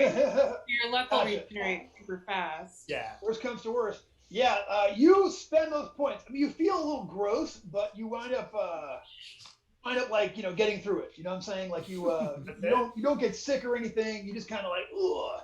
But yeah, for a moment there, you just feel like terrible. like you ate fried Twinkies at the county fair. Like you God. ate county fair fried Twinkies. All right. I should have listened to those of you who said just take it. All right. Anyways, moving on. All right. I mean, it kind of kills you. See, now we'll never know. Now we'll never know. Do it again. I don't know. Buy the adventures, Is there- 20% off. Are there other ones? Yeah, there Before are I- a lot I'm watching of Forrester. varieties here. You could spend all day just experimenting. Yeah, let's not encourage this behavior. I feel like because I want to fix things. All right, we gotta. I think we do have. What's a the sense of reason? urgency. Hey, take it seriously. All right. So I grab some and put it in my pocket. All right. Yeah, you can grab some of that of a different mushroom or the same kind of mushroom that a different one, and I just shove it in my pocket. Roll me a d20 there, cousin. Just for later use. Sure. 19. Okay. Just Just table, make a right? note Roll that tables. it's you've got a sample from mushroom number 19 in the on person. Sample mushroom number 19. Yep. For one person. Okay. Yeah. You know what? I take one that he choked on too. Okay. Yeah, you get a bit of that one too. Yeah, sure. Yeah. Yeah, it's a you know red cap ones. I don't know. I will take a bit of those red caps. I still have some of the chaos babies in the jars. But you want to Of know. course you do. Of course you do. I just want to like treat them like the goldfish. For those of you just tuning in, we went through the in the early days. They went up against the one who watches from below, and they were very excited about finding these little tadpole-looking things. And they've been a bunch of them have been with us for quite a while now. Have been on a lot of adventures. These tadpoles had no idea starting off how interesting your lives were going to be, and the tradition carries on. All right. Yes, you can get some of the mushroom that Forrester wound up messing with, and that would be number 17. Okay, mushroom 17. Yep. I will feed it immediately to one of the little chaos babies. Gotcha. Like a minute later, it floats to the top of your little jar. It's No! No! But he's strong. I mean, sure, but you know, Fine. maybe he's just resting. Maybe. It made him sleepy. I'm not flushing him down the toilet. So just circling back, our elf has chaos babies in a jar. Got it. That's Okay. correct. Cool. She also Yeah. has a bandolier of severed fingers, and I have one giant strength 18 arm. When Okay, you say it like that, it sounds weird. Don't make it weird. It's not weird. Brendan, I have a question. It's weird. It's not that weird. Since Hey, when Anatole Phoebe- is extremely lucky, would I be able to kind of like either do like an eeny, meeny, miny, mo, or close my eyes and try and rely on my luck to like pick a good mushroom? It's a little meta because I know Anatole doesn't know he has a high luck, but he does feel lucky. I'll give you a shot. Yeah, sure. What's your current luck? But here's the thing. Because of the nature of this experiment we're fixing to do, I'm gonna roll your luck check, and I'm not gonna say I'm doing one way or Very the other. good. Yes. Yep, I like that. All right, so my current luck after all my expenditures is a 15. All right. Wow. Now here's the thing. I'm not going to use my GM dice for this because that's just going to screw you from the beginning. I'm going to use my player dice for this, the one that I use on Saturday mornings and Sunday mornings. All right. So you kind of eeny meeny miny through all of this, and you pick a mushroom of the likes of which no one has tried yet. You pick one that was just like a random one that's like, give it a shot. I just am curious why we're doing this. Like, if you have a good reason, I'm all on board. But I'm just waiting for the We're just good curious. reason. Yeah, We no, can. no, yeah. If you're gonna We put it in need the to have a dungeon, clerk that talked us out of it. No one if you're gonna told put me it it in was the for dungeon, you're curiosity. He's like, I'm the one who's gonna have to heal ya. You guys need to move on from Trying to here. fix all this. Yeah. You Also, should I get just like a wanna double say- vote in our misadventures. The taste of the red caps is not going well in my mouth, so I'm going to go ahead and have one of my salt rats. Go ahead and chomp down one of them. Yeah, now the flavor in my mouth is all fine again. Phoebe is looking at like the crew. She's like oh my god, what have I done? What is going on? All right, gang. Who Should I raised eat you this people? mushroom now, or should I wait till after we explore more down here? I say if you're No. gonna do it now. Just get it out of the way. I got a random. Forrester's like, later. Phoebe agrees. You should do it now. All right, Brendan, I'll do it now. I'm saying if I can't stop you, might as well do it now. Does So, Phoebe, you does know Phoebe what? have the second sight? Do you have that one, Phoebe? I do actually, yeah. I'm not. Are we using that on mushrooms now? No, I wouldn't. You know what? I'm gonna say, don't bother. Don't bother. Not right now. Fool with this question. I'm going to trust my role in the balance of the cosmos and how it has blessed me, and I just pop it in my mouth. All right, you pop it in your mouth. So here is what happens, Instant okay? death. Nope, this mushroom is tasty, but otherwise has no effect. You found like a delicious slab of mushroom, and you're like, this one's good as hell. Yeah. I'm gonna harvest some of that. Yeah, Forrester, you can get a whole bunch of this one, and it really is like as a mushroom. You don't know much for picking them, but as like you go to the restaurant and order them. You know what I mean? Sauteed These are out with a little delicious. salt rat. Yes, that'll go great with salt rat. Yeah. Is it fair to say I've gathered a pound of tasty mushroom? You can get a pound of tasty mushroom number 5 from the list here. All right, now Now are we maybe we should go back on the quest. Okay, are children done grabbing? What were we doing? Yeah. I'm following Antel. I look at Like Antel. I was like, we were doing something. I forgot what we were Guys, doing. if we get stuck down here for eternity, at least we have some delicious mushrooms. I'm like herding them out of the mushroom fields, like back on the path, back on the path. All right. Everyone hold on to the rope, hold on to the rope. Could we have one adult here? No, right? So Phoebe manages to herd you guys back on the path. You guys continue to make your way. You guys actually go to the cavern wall. When you get there, you see an amazing sight. Okay, the narrow stone path wends its way to the cavern wall. There, set beneath a small overhang, is a crude stone throne carved from the living rock. Seated atop the throne, girded with bejeweled mithril armor and covered in a dark fungus, sits a grim skeleton. A massive, two-handed sword rests against the throne. The dark blade pulses with ancient malign power, calling up bitter bile and filling your mind with dreams of bloody slaughter. So just taking a look at the sword is like, oh my god, I could use that thing to kill 1,000 people. Isn't that normal for when you see swords? Or no? Across Okay. the board?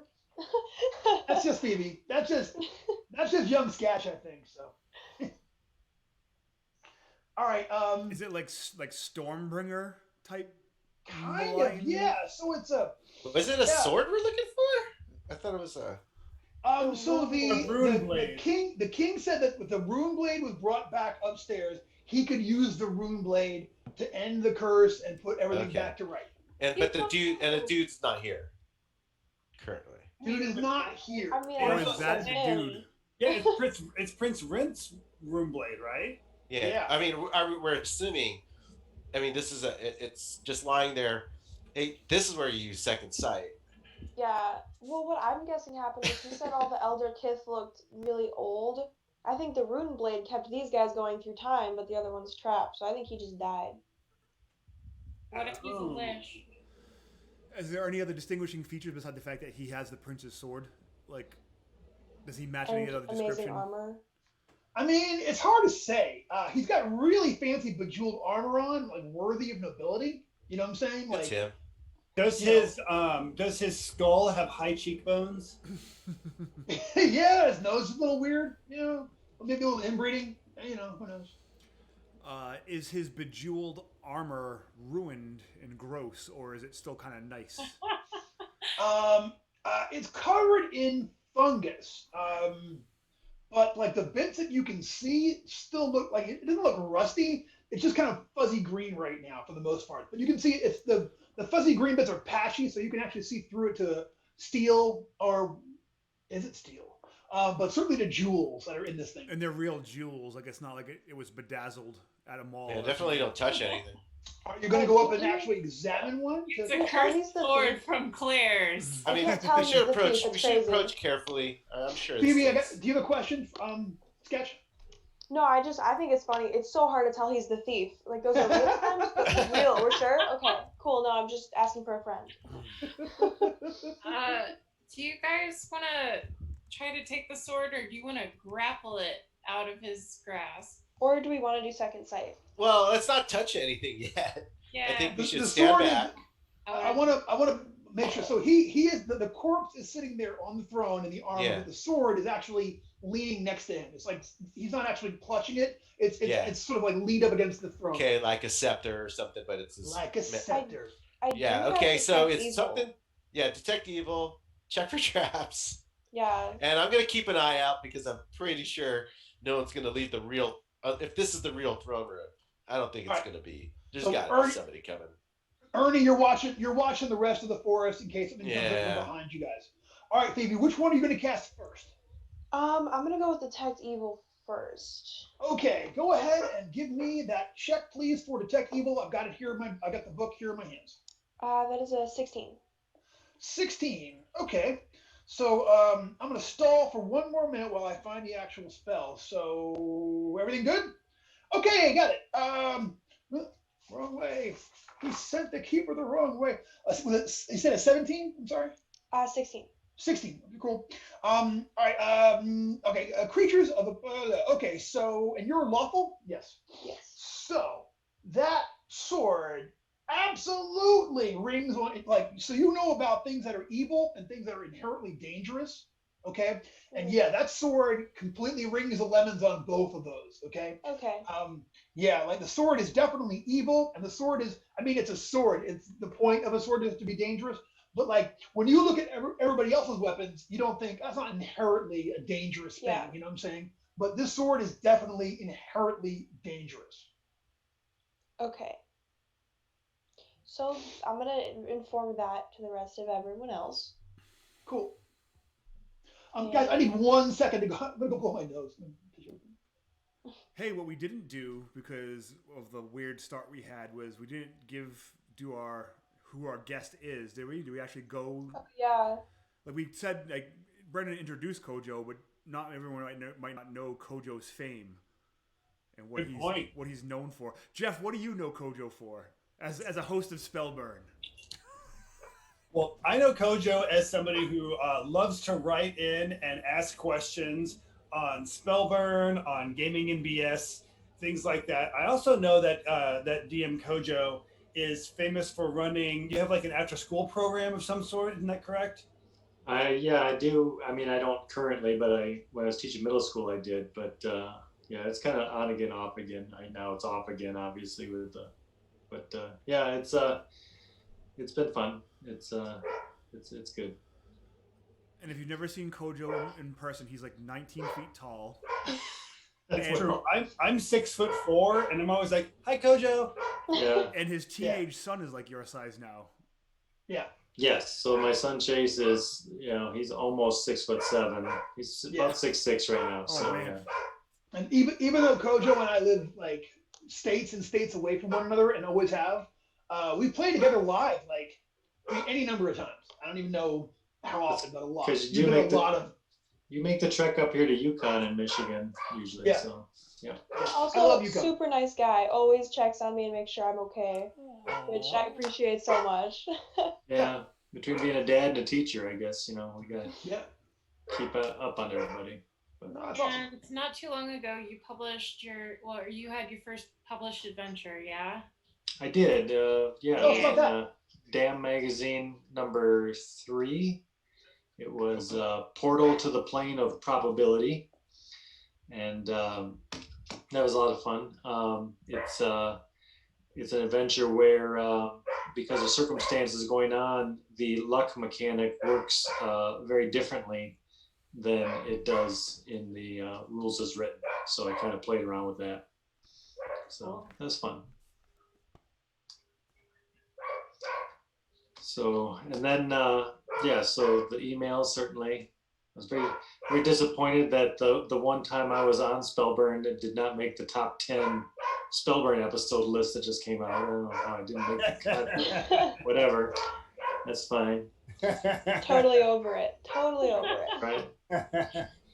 I'm sure Dak's episode made the cut probably, but Oh yeah, everybody else who's on the panel right now, all their episodes made it. Not on an episode, so you got me beat. Not even on an episode. You gotta get an episode. Yeah, that's right. You need a sketch episode. Oh, and by the way, Dak, while you had stepped away, you missed that Phoebe did a Detect Evil and a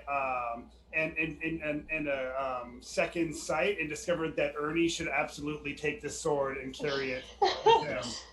Yeah, no, I did the Detect Evil, and it was evil and very dangerous, like highly dangerous.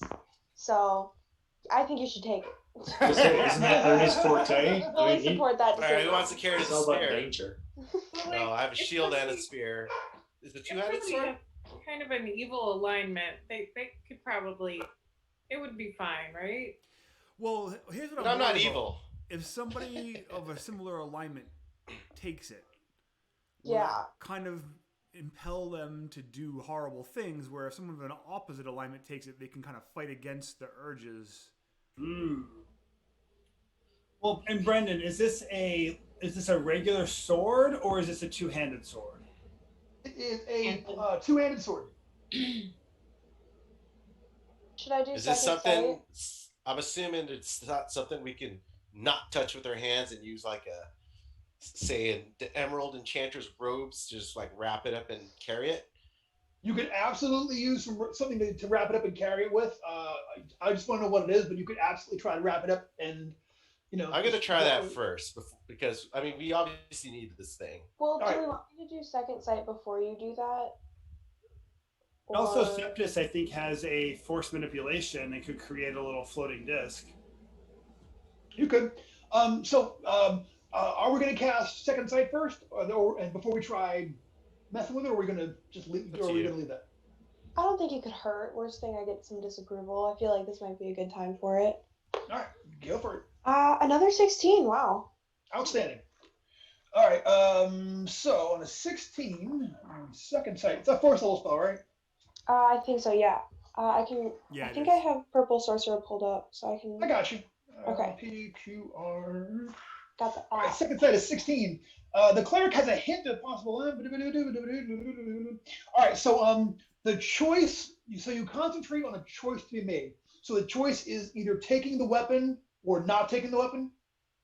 Yeah, I guess. Okay, gotcha. Now we're taking it. Period.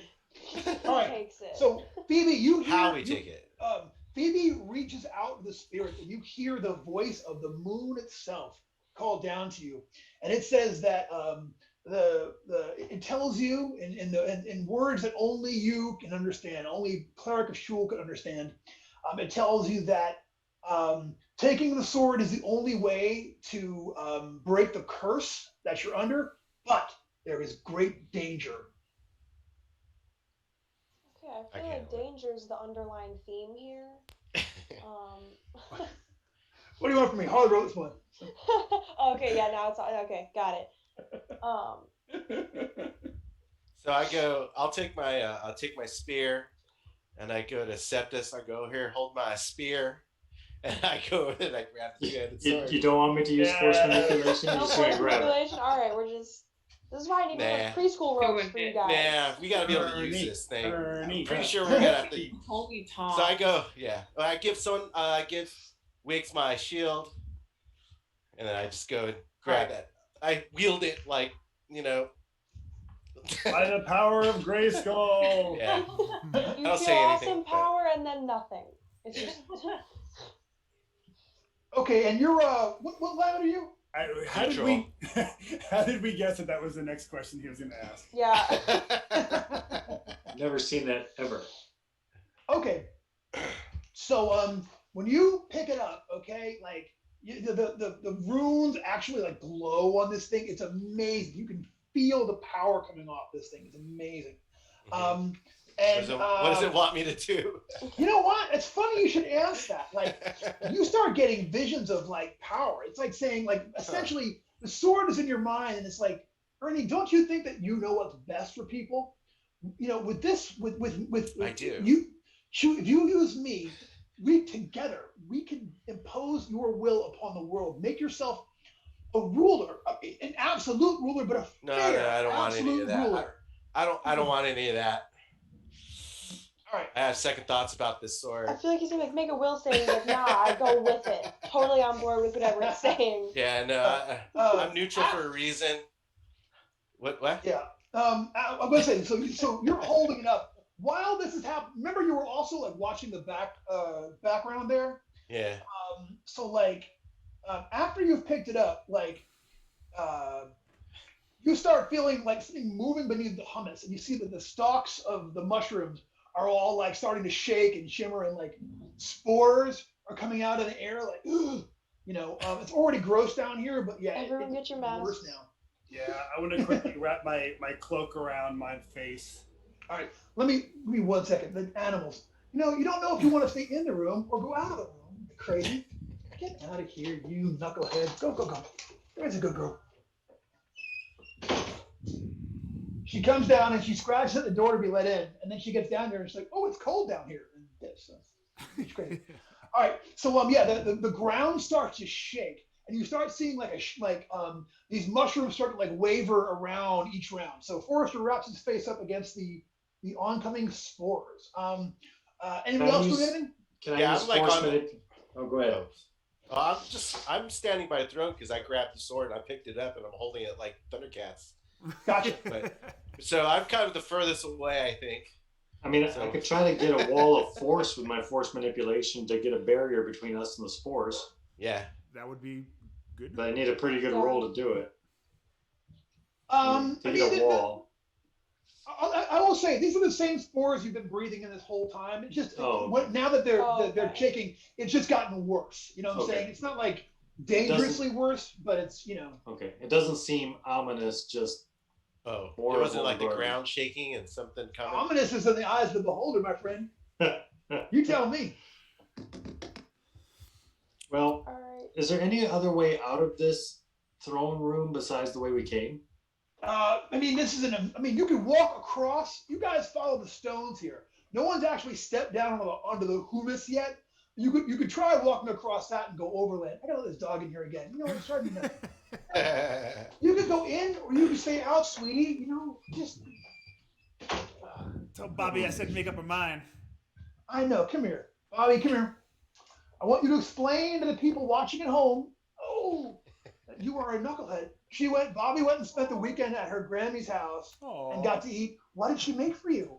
Sirloin steak. Yes. What? My mother-in-law feeds the dog steak at every chance she gets. Dog is more spoiled than I am. I know, right? Brendan, All right, do we have to run? So is our way out like in the direction of this happening? Where like the mushrooms are all the mushrooms doing it, or is it the mushrooms in the way of the path? It's definitely localized. Like there's something coming your way that's going across this. You have the throne is actually built into the cavern wall, so every way is away from the edge of the cavern. You know what I'm saying? Oh, okay. You know. So at my vantage point, where you said it's basically like it getting kicked up, spores are getting kicked up by something moving towards us. Yeah, and they're all moving. You see like okay. the mushy, hummusy ground kind of like start to like ripple and such. I'm stepping on that.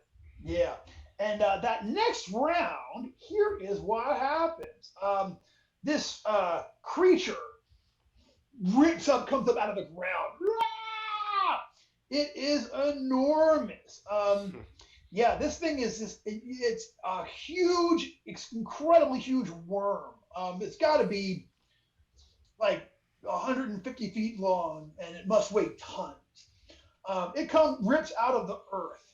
And it looks down at you guys with these like eye stalks sort of like around the outside of its head and such. It looks down at you like it's only about like a third of its body is hovering over you. It's still 60 feet up looking at you down from below.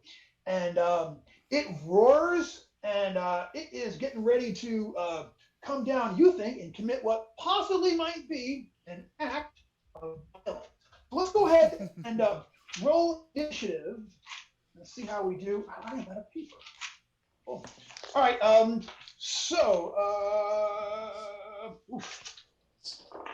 Worm's going to go on an 8.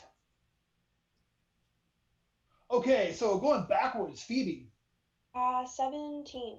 17 for Phoebe. Septus. 18. 18 for Septus. Forrester. You're on pause, bro. Mute. I also got a 17. Phoebe, is your agility 14 or higher? My agility is 11. You go Okay, ahead. I'll be going before Phoebe.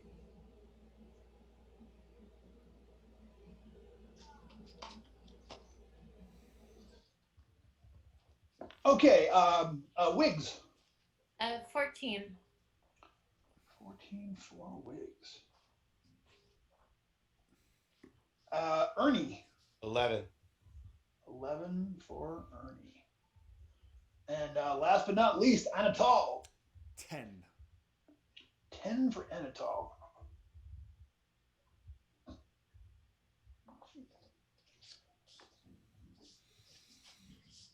All right, Septus, you are on deck, my friend. Are you really trying to go back out? It's time for flaming hands. Okay. All right, cool. So Septus, you're first. Sweet. Oh, she wants me to go upstairs and hang out. I can't. I'm doing my job now, sweetie. I'm running the game. It's fun. Come sit with me. Come sit. You can sit right by me right here. She's like looking at me, like imploring me, like she doesn't want to leave. She wants me to go sit on the couch. Can we please go watch Chud? I know, right? Yeah, actually, it's so funny. We just discussed Chud Night. Like when we're gonna do Chud Night this year. We're already making our Chud Night plans. Oh, that's coming.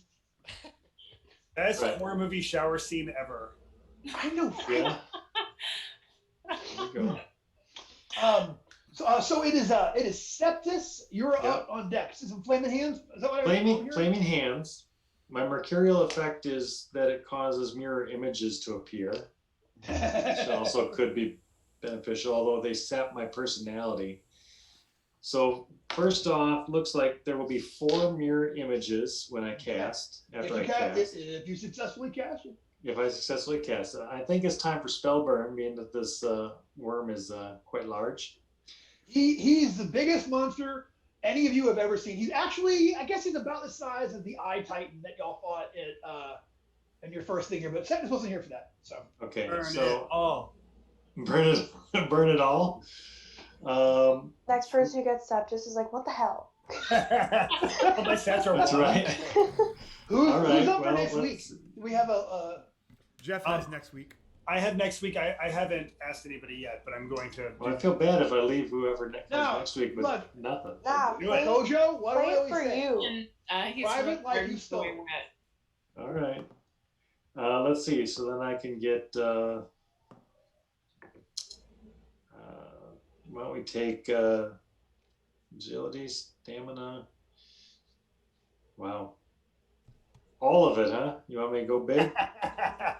I mean, there's also a chance you might get it back because of this weird nature of this place.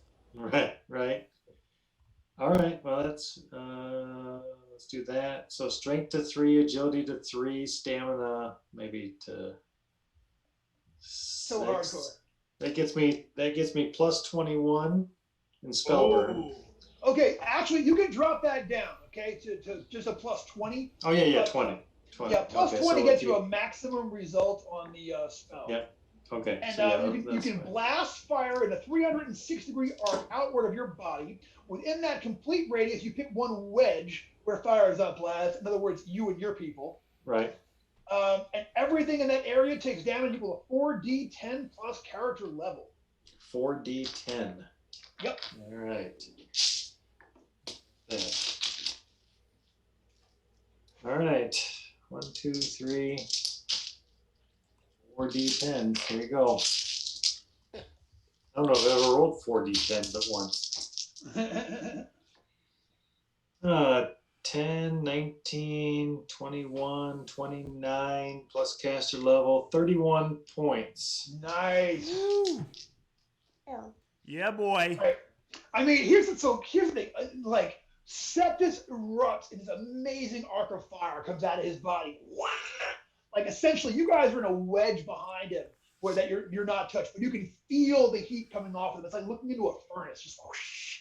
When it's all done, a couple of things have happened here. One, that entire radius of mushrooms is now completely burnt to nothing. Like just smoke in the air. All of that, all of the spores in the air completely smoked out.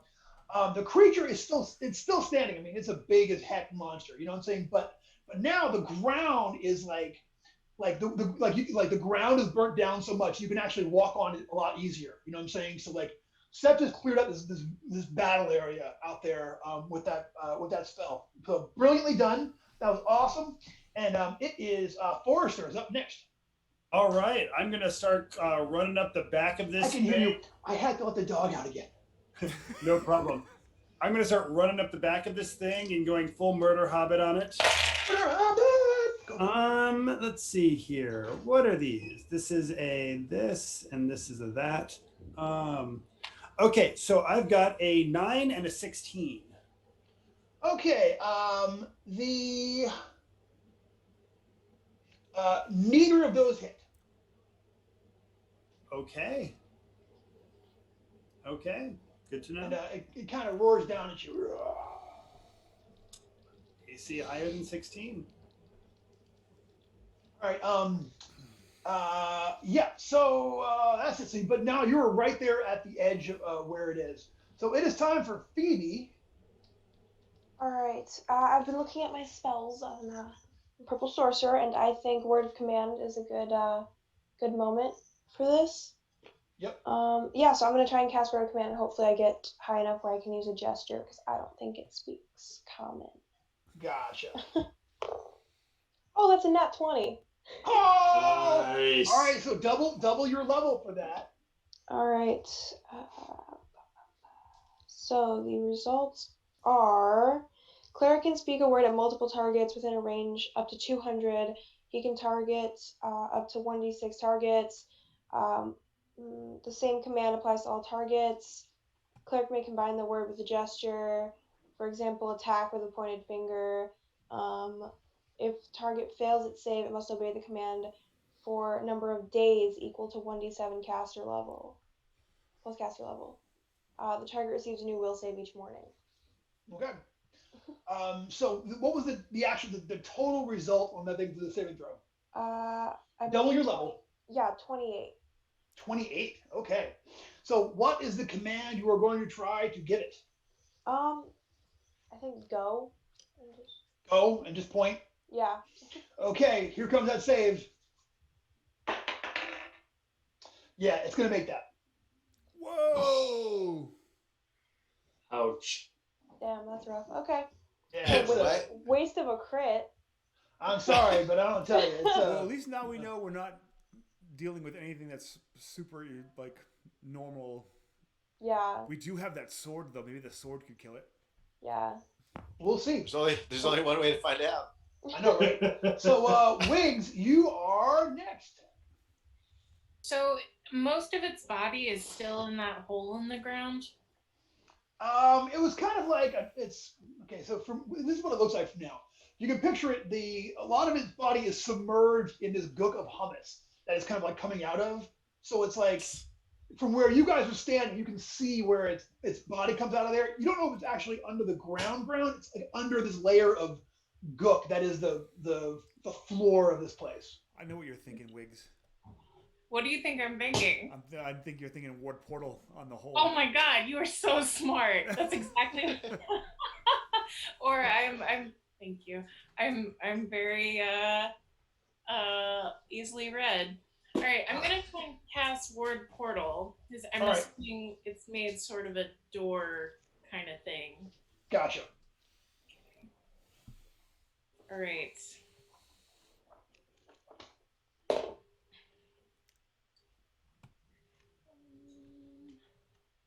That's a 24. Portal completely disappears, leaving in its place only a blank space of wall for 2d6 times 10 days. Okay. During this time, no passage is possible via normal means. So it. All right, gotcha. So, yeah. So, I will say this thing is forced back into it. But it doesn't get splinched. I don't know that splinching is really within the It's like I don't know. I'll tell you what. I'll give you a luck check for some damage. You're not cutting this thing in half with a. But I wanna. But that would be so cool. It would be cool. Yeah, so cool. Nobody's ever been cut in half with a Ward Portal before, I bet. Right? Let me look at let me look at the actual language of this thing. Okay. Let me look at it. Okay. We'll go to the bush here. You know. Who's the rule lawyer? I'll pioneer your behind. All right. QRS. Nope, they're wrong. Brandon will be like, it says in a wall, and this is clearly on a floor. No, I'm not going to do it like that. Whose side are you Word on, portal. Jeff? Let me say. In next week's episode of the give him Pathfinder ideas. Society. Oh, that hurts. I mean, I don't know if it can be cut in half. I mean, I'll tell you what. I don't know even how to educate this. Give it All a right, I reflex know save. how I'll do it.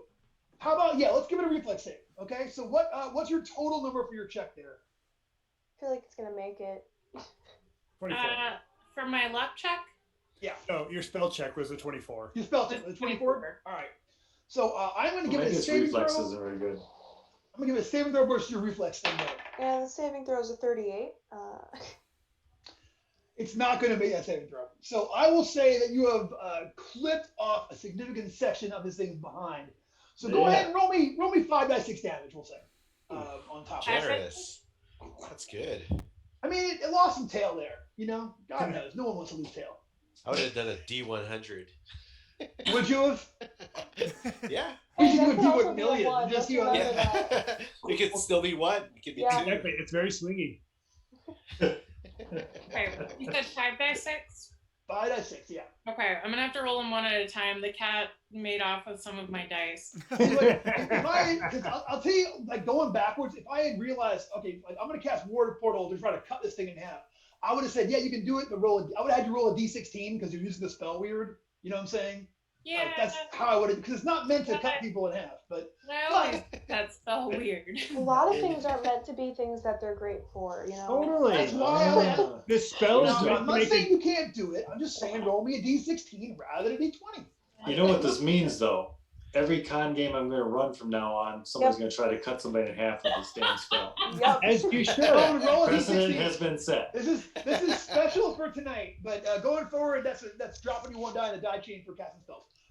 Roll me some damage. 20 points of damage. Okay. Nice. All right. Yeah. Sure enough, you hit this like you cut off a big part of its tail. It kind of gives it the worm look of. But it's still mad. It's still in this fight. It's still coming at you. You know, it's like, you know, blood kind of like splashes across the background of mushrooms that's up there. But it's still coming. So Ernie, it is your turn. Ernie, that's the What's rune it telling me blade. to do? It's like once you kill this thing, your friends will have to realize that you are their true leader. And then can we begin to truly take over all that is before us. You were born to rule, Ernie. I'm like, oh, okay. And I just start running I ran at the worm. All right. I just look like a fool. I'm just running. I got my green robe, and I'm running with this You can black still kill rune it. sword. It might be one of those worms that like regenerates from each part. What's the damage on this? What's the damage die? It's a regular two. Okay, so go ahead. This is a +3 two-handed sword. +3 So- sword. But what's yeah, it? so Yeah, what's the damage? do a die 10. Die 10, okay. Mhm. So +3. Isn't that right? Die 10, Tim? Yeah, I think that's so. right. I got so many Yeah. additions in my head I can't remember. I know, Yeah. right? you It have is. to look It it up. is. Thanks. Damn. I don't think I've rolled more than 4 yet on a combat today. Oh, except for that one spear. Doesn't matter. I rolled a 2. Oh, 1 on the deed. you weren't meant to rule at all. Yeah. That's- The I'm sword's so like, not no, worthy. please. So it's just a feeble miss. It's Yeah. You hit this thing, it's like you hit an apartment building. You know what I mean? Yeah. It, like with all that effect on it, it like looks down like, and it's, you know, completely ready to murder somebody this next round. Yeah, my total was like 8. Yeah. Anatol, it is your turn, my friend. I kind of Yikes. feel that just running away is the way to go with this thing. Like this thing is like Godzilla size, right? I mean, it's humongous. Yeah, it's Godzilla size. That's a fair. Like this thing could definitely give Godzilla some, you know. I mean, you probably Backstab wouldn't it. win, but And the EC is clearly at least 6. It's higher than 16. So I feel, man, like I'm not gonna just completely abandon these dudes, but I'm gonna try and run and get like either hide in the mushroom caps and start making Gotcha. my way back towards the elevator.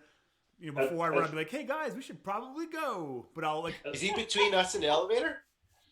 Yeah, he is between you and the elevator, but he's I'd like between to you and point a lot of out- stuff because he's so big. You know what I'm saying? Like, Can I he's- point out that really sounds like you're abandoning us? Yeah. I mean, I'm not just I'm gonna not sprint. abandoning Like you. I'll start running, but Later. I'm gonna I'll wait to see if they're following or one of them gets smashed. It's not what it looks like. all right, I want go to see how ahead. this And, plays out, but also I'm leaving. So essentially, I will move 30 feet into the mushrooms and then try and hide. Gotcha.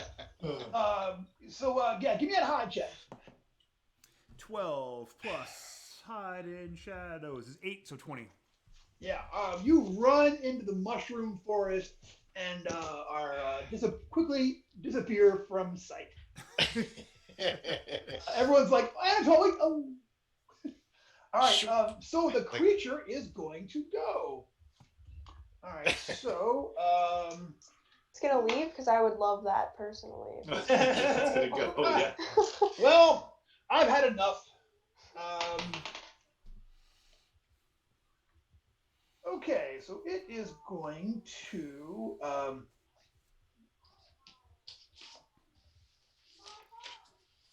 All right, so it looks right down at the two of you guys that are down there, who is Ernie and Forrester, and it just hawks a huge, like the whole body undulates up like cracking the whip, and then this giant gob of acidic spit comes out of its face and just completely coats the entire area plus a lot where you guys are. Like you guys are surrounded in this stuff, but you guys can go ahead and give me a DC 10 reflex save. I'm beginning to think Anatole might have been right. Oh my goodness. Oh. Brendan, if I needed to make it as well, I got a 15. No, you ran off into the mushrooms. You're good. One's a natural fail on it. Is always a fail on saving throws, Yeah. right? Yeah. How about for Forrester? 6 guys. All right. You're gonna take 8 points of damage each on a pretty mild roll. But you have acid, your skins are burning from acid. So how much did I take? 8. 8 points of damage.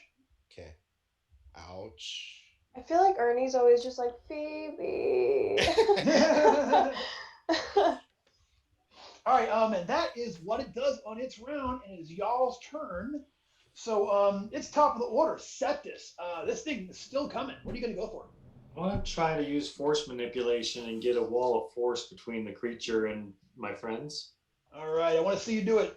Now, the downside is that the mercurial effect is fear and loathing, which means creatures with greater hit dice than myself, which clearly this is, will focus all of their attacks on me. Wow. But there are 5 of me, only right because of the mirror image from the last spell. So yeah, this is you have a better than average chance of surviving next round. yeah, I figure I got 20% chance that he doesn't. That's heroic AF. Yeah. Yeah, It really is. But of course, I can't spell burn. I got nothing left, so we'll see how it goes. Hopefully, I roll well. All right. Ooh, 17 plus 4, 21. What we like to see. Yep. Yeah, you create 2 shield walls. Nice. I will say you can put a shield wall in front of both of your friends there. So both of you, Ernie and Forrester both have a +4 AC Awesome. in the face of this thing. And those last for 8 rounds. Yeah, they're stationary. So Yeah. you got that kind of hang out by them. +4 AC bonus, and they last for 8 rounds. All right, cool. All right, guys. All right, that's awesome. So Forrester, hey, you got some defense now. What are you gonna do, kid? I guess I'm gonna start chucking sling stones. Do it. So that is a 16 again. Yeah, it banks off this thing. Mm. All right, but you're behind the barrier there still. So at this point, it's Phoebe. Yeah, I'm just gonna yell. I'll be with Anatole, and so they know where I am if they're almost dead.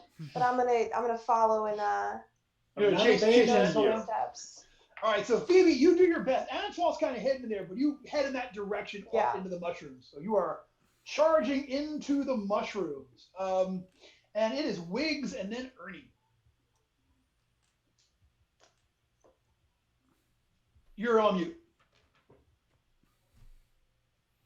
Sorry. I'm going to head in with Phoebe and Anatole. So I'll move and then I'll cast a spell. Is that okay? Absolutely. So you're not quite into the mushroom. You're at the edge of the burn radius at this point. Yeah, I'm gonna go as far as I can, as far as my movement goes, and still be able to cast a spell to like give them some backup. I will cast. Does this thing have eyes? It's got little eye stalks all around its head there. That's all I need. I am going to cast Color Spray. Nice. Ooh. As soon as I find it. Yeah, do that. Okay.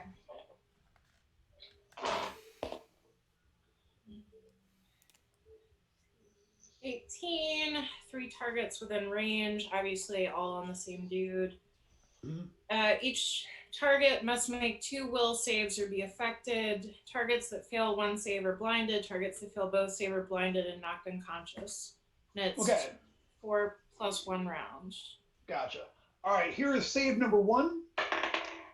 It is going to make save number 1. Here is save number 2. He didn't even look at the dice. I mean, look, he's got a hella saving throw, so take it I seriously. figured. But no, I totally look. I'm using my big red die. It's very easy to spot. So. Right. What was save number 2? What was my number? Was it yay or nay? Oh, he makes it. Yeah, he makes it. Hold on, let me roll on how much I believe that you checked the dice. Oh, snap. Bring in the ball. I disbelieve. All I had to do was make sure it wasn't a 1, right? It's an illusion. That was a waste of a 17. Now I'm mad at myself. My sarcasm really hurt me. Man. Yeah, you're all Many good. 17s to come. Yeah. So that was Wiggs. It is Ernie and then Anatole. Hey, I look at Forrester. Forrester, what are we doing? Are we running or are we staying? I mean, we got these fancy walls here, which give me an AC 20, but also if y'all want to run, I'll run with you. Is it possible for me to, I mean, how wide is this thing? Can I get to like the edge of this magic shield and can I poke at this thing? Over it? Imagine Okay. it's like a tower shield in front of you. You can kind of Okay. work away. Yeah. I'm gonna take another swing at him. With the rune blade? Yeah, I'm just going for. I'm just gonna, with the rune blade. Yeah. It's just going for all damage. Nothing special. Ooh, I rolled an 18. No mind. Deeds. 18, 19. You said +3s? Yep.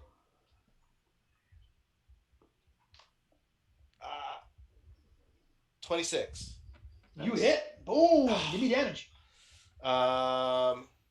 Brendan's like, you need one more. One more. You know, y'all mad at me. I got 9 points of damage. All right, cool. Nice. All right, yeah, you rip this thing. And like I said, this is the first time you've drawn blood with this thing, and it's just like, it seems that the runes glow a little brighter. You feel its power in your hands, like, oh my God. And it's like, yes. Now you're beginning to understand what I can do, what we can do together. I think I look at Forrester. I say, I think we need a red. Okay, let's do it. I don't trust this guy. Yeah. I don't trust the sword. You could run this round. You still have. Oh yeah, I can. I definitely like. I drag Forrester behind with me. I would call it for an attack roll. Yeah. Like then I tear his shirt trying. Ernie's no, like, you've already. we should run. Yeah. If you had an attack, if you had an action die left, I'd say yeah. But yeah, it's okay. Yeah. Yeah. All right. You go ahead and swing I that. So it is Anatole. Anatole. I'm making like Forrest Gump, my man. All right, and you're headed back for the basket. Yes. All right, you charge back. Can we see his tracks? Can you see where he went into the forest? At this point, I'm not even I did the initial hide in shadows, so this thing would maybe not pay attention to me. But now that I'm kind of away from its attention, I'm just running. So you're probably gonna see. Yeah, I gotta go back a little. Oh, one second.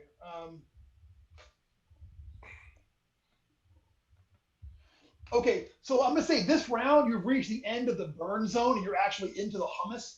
So go ahead and give me a DC. You give me a DC 10 strength or agility check, or you are going to fall in the. I'm gonna go with agility. Soil. I got a 17. All right, you're good. But yeah, you can see it's going to be a challenge to run across this. Am I too far from the path the way I went? You could break right and head towards the path and get back to it next round. Yeah, I'll do that next round. All right, cool. Okay, so the creature goes. So Septus, this thing has got fear and it has loathing for you. And it's going to swing over and try to. And we're in Las Vegas. We can't go out there. This is backcountry. No, it actually is going to come at you. It's going to come out there and try to bite the mess out of you. This is such a weird monster. All right, so here it comes. Yeah. What's your armor class? Well, is it attack? Is it able to like bite all 5 of us? Let's first things first, bro. Okay, armor class is 12. Yeah, man, he actually misses you. What? Oh man! I don't tell you. So he. I thought this was the end. I mean, it could have been, but he does not. He does not get that bite off. So there you go. So it moved and it actually did. But here's the thing, because it like technically ran at a melee, Forrester, you can take a free shot. Well, you had a sling last. You shot with your sling last time, so you will get a free melee shot. All right. So fight's going to continue. It is now over there. Septus, like this thing is in your grill and everybody else is scrammed, and you can't see around it well enough to see where everybody else has got to at this point. So there's only one thing left to do, I figure, and that's invoke the Bubba Bills. Invoke patron. Yes. Oh, I don't think anything else is going to do enough damage to save my ass. So what else do you have? If you had that luck check left do you have magic missile? I do have magic missile, but I don't think I can get a high enough roll to get enough damage. Yeah, look at Brendan trying to talk you out of that. Right. By all means, Bubba Bills. Bubba Bills. Right. So speaking of which, it's your turn now, bro. Now you got to do at least 1 point of spell burn to invoke patron. Okay. All right. And you're going to reach out to Bubba Bills. Bring my agility down from a 4 to a 3. And why don't I spend 2 points of stamina spell burn, bring that down to 3. Damn. So that's going to give me +6 on my roll, and then let's go from there. So 12 and 6 is 18. Says the ground surrounding the caster's most dangerous nearby opponent grows suddenly moist. It falls away as a yawning toad's mouth bursts up, crushing the enemy between its lipless jaws. The enemy automatically suffers 2d6 damage. DC 20 fort save for half. All right. Cool. It's a big frog. Yeah, it is. So here comes that fortitude save. But you can go ahead and roll me 2d6 damage. 2d6. All right. We got 6 and 1, 7. Okay.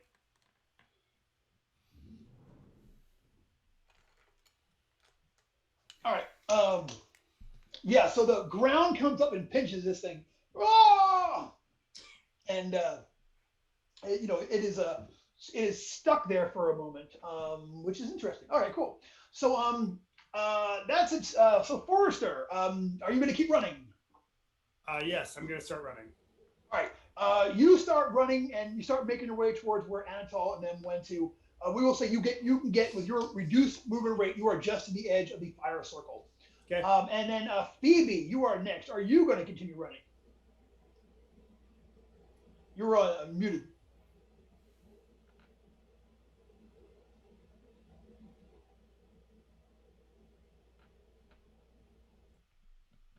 Working. Yeah, there you go. There you go. No, went away again. Sorry. Can't tell if it's the mic. Oh, there it is. There it is. Okay, it might just be my mic. Can you hear me? Yep. Yes. We can. Okay. Sorry, headphones. Can I hug the edge of the tree line so I'm not like running through how like tripping, kind of like trying to stay out of sight but not in the mud? Okay, yeah. I will say that if you're kind of like going basically from like husk to husk, I will say if you do it like that, you can go half of your normal move, but you won't need to make a check. Okay. It's just so you are starting to fall behind as everybody else is doing this. Are you gonna as you look, you can see that Anatol is trying to make his way over towards the path. Are you gonna try to do that as well? Yes, I will try and join him on the path. So you are starting to chase back behind him, but you're not there yet. So it is Wiggs. Wiggs, you are up. You ran halfway last time, so now you're at the very edge of the fire circle too, and Forrester is up there close by. What are you going to go for? You're on mute. Oh. I am going to try to make it to the path as well. If I go deeper in, like, will I still have eyes on the monster, on the worm? Yeah, he's so big. You can go halfway across and still see it. Yeah, so absolutely. Give me a DC 10 reflex or agility save.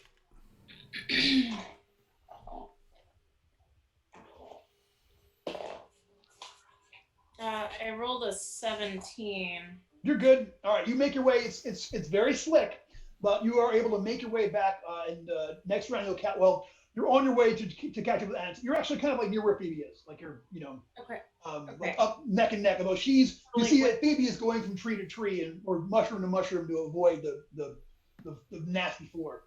Okay, so I want to go as much of my movement as I can, and I will shoot an arrow at the worm. All right. Okay. That's 18. Does an 18 hit? Does not. Thanks, off. Ka-tink. Gross. Okay. I know, right? All right. Yeah. So that was Forrester. That was Phoebe. Wiggs, and it is Ernie. Ernie, you ran last time. Are you still running? Is there the worm went after Septus? Is there a way for me to not have to go into not go into the mush? Is there a path for me to catch up with these guys? Or is that worm take up the whole area? He does, but he takes up a huge area, but he's on the other side of the path. So you could run from where you are. You could run down the path instead of like. Now, what about Septus? Does he have like a clear path at all? I mean, he'll have to run alongside it to catch up to where you guys are, and he's going to be in danger every step. He's going to be in danger every step away. All right, I'm going to go ahead and go back towards Septus. Like halfway. I just need to give him another target. Gotcha. That's awesome. You know what? I'm going to charge it. I'm going to poke it. So I don't know if it'll take another target though, because it's got the loathing. Maybe I'll hit him and hurt him, and maybe it'll piss him off. So I appreciate Ernie like turns around, sees the situation, and charges back at this creature. Yeah. He ain't going to take a bite. The Ernie theme song is playing in the background. Yeah. Imagine being a hero. Right? Is that a song? I'm so old. Pretty sure this is not gonna hit. No, it's not. Like 8. Yeah. 16. You swing at 17. him. Yeah. Like again, it's like banging into a signpost. Ding. Did he get his attention? He is so big and. Wait, he just has like a bunch of stalked eyes. He has just a bunch of eyes sticking out of. Yeah, eye stalks. And I can't go, hey dummy over here. No. If you with a proper D die, I will let you do it. If you get me a good D die. Well, I got a 3 on my attack. Yeah, no, you didn't call it. Because my intent was to get his attention. I guess it was. Okay. All right, no, you got to hit too. I don't know. Yeah. I have to hit. I miss. It's fine. Yeah, I'm gonna say it's not gonna do it. But you know what though? It's time for Anatol to continue running. So you're gonna continue to make your way to the path. Yeah. This round, weird Steven Seagal run. This round, you get to the path this round and can start making your way up the path. So it is Forrester. Still running. Still running. Yeah, you run your way over there and give me a DC 10 reflex or strength check to make your way across the field here. I think I'll do strength. 16. Okay, yeah, you are able to keep your footing and start running to try to working on catching up with everybody else. Phoebe, you are up. Same thing. Stalk to stalk towards the path. All right. This round, yeah, at the end of this round, like next round, you'll be on the path essentially. Sounds good. And your way over there. All right. It is Wiggs and then Ernie. Okay. I'm gonna go my movement, and then I'm going to cast color spray again. Okay. Get this to go off. I'll tell you what. You might want to from here. Like you've moved far enough. I think color spray's got a maximum range of 40 feet on it. You got. I'm gonna say. Eyes. What Sorry. Now? Yeah, you got to get him in the face. Like at least get up towards his eyes. Let me double check that. I have it open. It does say range 40 feet. Yeah. You could. The only thing you could really hit it with from here would be a magic missile. I would have to spell burn because I lost that spell earlier. Okay, I'll do that. I'll spell burn. All right. How many points? Are you going to do just 1 point to cast it again, or are you going to do any extra? Burn it all. No, I did not. Why are you the voice of evil? Hey, my last name is Goad. It's my job to goad Okay, everybody. that's fair. That's fair. The voice of Goad. I will burn 4 points total. All right. So make your roll at a +3 for magic missile. Okay. Let me just mark this off my agility real quick. This is, yeah. Okay. How you doing over there? I'm okay. I recovered a little bit from the last time I burnt everything to the ground. So like the only thing that's low is like my strength. Fine. Let's see. Nat 20. Shut up! Shut up! Shut up! That's awesome. Yeah. So what's your total with that? No, you double your level. So wait. So that makes it 24 off the bat. And then the +3, so that's 27, and plus your spell burn. Oh, that was the +3. Oh. What do you normally get on your what plus do you normally get on your spell checks? +2. Oh. So 29. That is wrong page. 29. Hey, I'll tell you what, 29. I mean, you're close. You spent. Let's just say with a 29. Yeah, like you're close to get like 29 is 1d6 plus 3 missiles will do a die 8 plus casual each. But like if you wanted to spend 3 points of luck and max that thing out, you'd be looking at 3d4 plus 2 missiles that would do a die 10 plus casual level each. If you wanted to spend 3 points of luck. Also, if you don't want to go all in, if you spend 1 point of luck, you'll still at least double your missiles. No, let's go all in. Yeah. All right, 3 points of luck. All right, that's getting some back anyway. Yeah, that's 3d4 plus 2 missiles. Okay.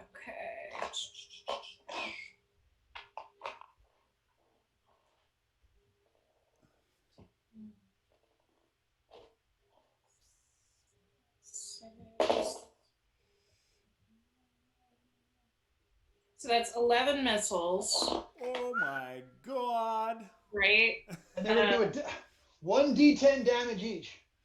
Actually, plus 1d10 plus casual each. So they'll do, so roll me 11d10 plus 22. It's going to take so long. Nice. Okay. Do we want to, we can farm it out. How about we do this? Everybody roll, everybody roll 2. Tim roll 2, Forrester roll 2. Thank you. Yeah, Kojo roll 2, Ernie roll 2, Phoebe roll 2. So that'll be 2, 4, 6, 8, 10, and then you just roll 1d10, and everyone give me your total. So you got on your die 10, you got 5? 14. 14. Oh, 14. I How is that Yeah. 14? Nice. You you have a foot up that I can't see? I have 1, 17. 4. Here too. All right. 1, 4. Oh, I see. I get you. All right. So I had it backwards. Septus. I got Shoot 12. 10. 12. Yep. Okay, Ernie. 9. Okay, Forrester Lone Branch. 17. Ooh. A 9 and an 8. And what did you get, Tim? 16. Damn. And I Okay. got a 19. You got 19? Boom. Plus the 22. So here's the thing. All right. So Wiggs turns around and just like, and once again, just throws like a torrent of magic missiles. The entire cave shakes. This thing just gets completely burned down. Septus, you're looking in the mouth of death as this thing's coming down to you like, and then all of a sudden, there's an enormous explosion from back behind this thing's head. Kaboosh!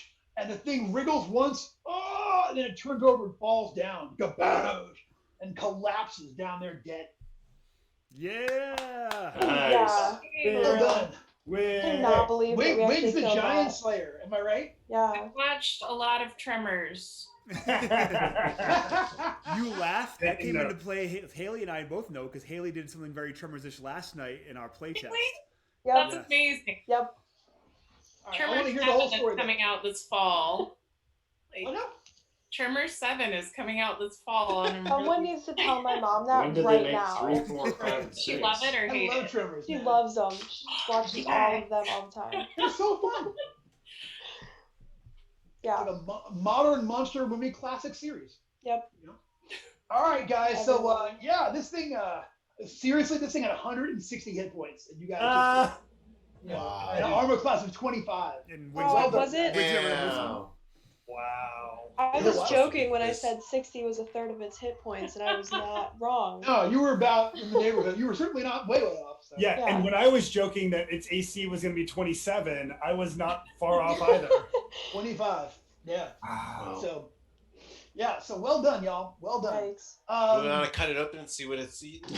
It's pockets. Like, guys, look, there's a giant in here. So, like, I'm just picturing a room full of worm mush. Yeah. That's Yeah. fair. Kind of liquid. We're just sort of sloshing through it. Yeah, like Yeah. at this point, it's laying parallel to the path, so like, like you can see where it's just, the magic missile like attacks its mana, like it's like, it's life force, you know what I'm saying? So it just kind of like there's an explosion of magical energy, and then the whole thing just collapsed down there. But it was cut a couple of times too, and don't forget, Septus burned the mess out of this thing. Like he did a big old burn across its face too. So I mean, it's That but was awesome. yeah, it was fairly well cauterized. Great Applause job, to y'all. the spellcaster. Ernie, Nice. I wasn't kidding about going through its pockets. Like, you want to see what it has. Yeah, I let's want do to it. dig through its intestines and see if it has 6. Yeah, I start cutting it open. Yes. It'll Is it take you acid? 2 weeks to dig this thing Oh. to death. Okay. I mean, this is it. It's Awesome. It is a monster. All right, cool. So so are we heading out? I think Yeah. so. Yeah. Okay, you guys head back across, follow the path down back to the basket. We hit the basket and we winch the basket back up to the top. It takes forever. It takes 5 minutes to go 100 feet because you've got to crank this thing like so many times. Wait, you wait, finally- real quick. Does this mean that we haven't found the prince? Are we assuming the skeleton's the prince? Or does Yeah. I assume. Yeah. Oh shit! We were supposed. We gotta go get it. Yeah, I was going to We say, gotta go if at we least should bring get him his head. back. Should we at least bring... Maybe we should bring his skeleton back with us. Yeah, We yeah. make it 90 feet up, and we're like, oh, damn it. We'll start winching our way back down. Yeah. Okay.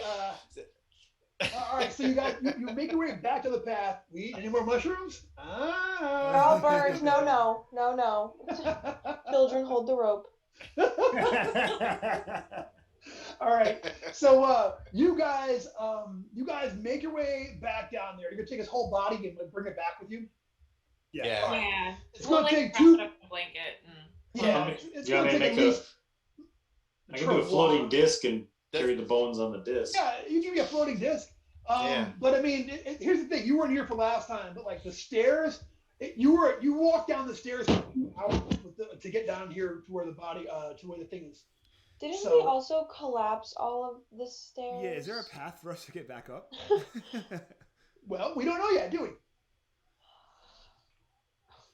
Well, I mean, I can try to get a disc for carry the body with us alongside. Yeah, us. definitely try. I'm sure it's wearing a cape, and I wrap it up with its own cape. 17, 21. You just need to get a 14 to get that. Yeah, and you can go down with force manipulation. Yeah. Oh, you can take a lesser result. I was gonna say because I got over that, so I got a 21 after my Oh, bonus. fantastic! So Yeah. yeah, I can make the floating disc. Gotcha. And how long does it last for? It lasts for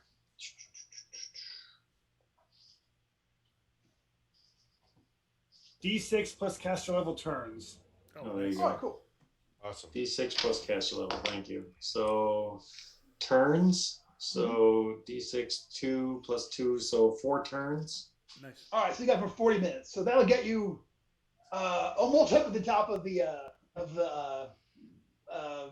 back to the like where the elevator drops you guys off. You know what I'm saying? It takes like forever to get up there. You can cast it again and sort of do it in lots because you're gonna I'm have sure to cast it a two of couple us times. can.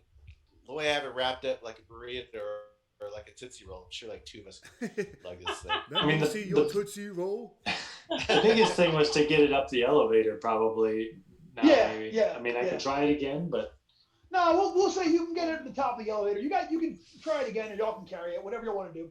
well, let me try it again. It won't hurt too. Sure, Well, do that. what's the worst that could happen? Oh no. Last words. Famous last words. I got a. Let's see, 11, and so that's that's good. That's a 15. Okay.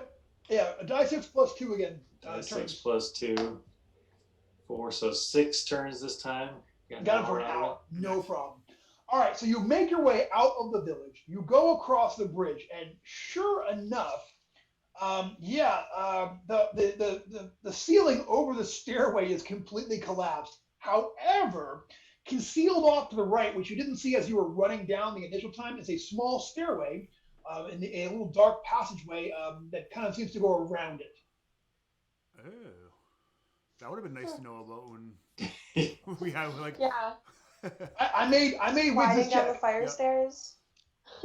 Yeah, I made Wiggins check. So, we're gonna go up and go around the go up. Yeah.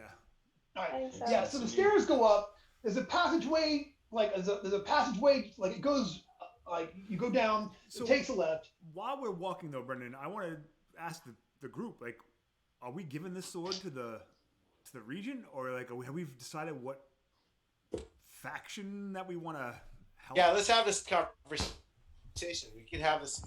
As you're walking, sure. We would realistically, we would be able to have this conversation. So I'm thinking, I don't know. I'm gonna hang on to the sword. I'm not gonna give it back, and I'm gonna try to weasel how to do it ourselves, even if it means giving it to Wiggs or something. I don't want it. No, I But you also can- think Ernie should have it. Huh? I also think Ernie should have it. I don't mind. I don't mind having it. I'll hang on to it. Yeah. I think if we're Ernie's gonna give it gonna to be king. anyone, it should be like the princess or whatever. Or we could give it to the mole people. So the choices were what the vizier, the regent himself, the Raven Crow. No, that's John. That should be Crow. Yeah. Crow man, Raven something. Yeah. and the princess, right? Those three. Yeah. Or the hag. But isn't the hag in the future or Yeah, parallel can we dimension? get to the hag now? Oh. Or the barbarians? That was another option. Also true. And the servant said that they are sick of being servants. The servant did suggest the princess though.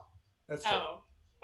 What if we just give it to the servants and like cause a social revolution? I'm down with that. I'm I down. feel like Yeah. maybe we should try and get back to our own time before. Totally down for the social revolution, just like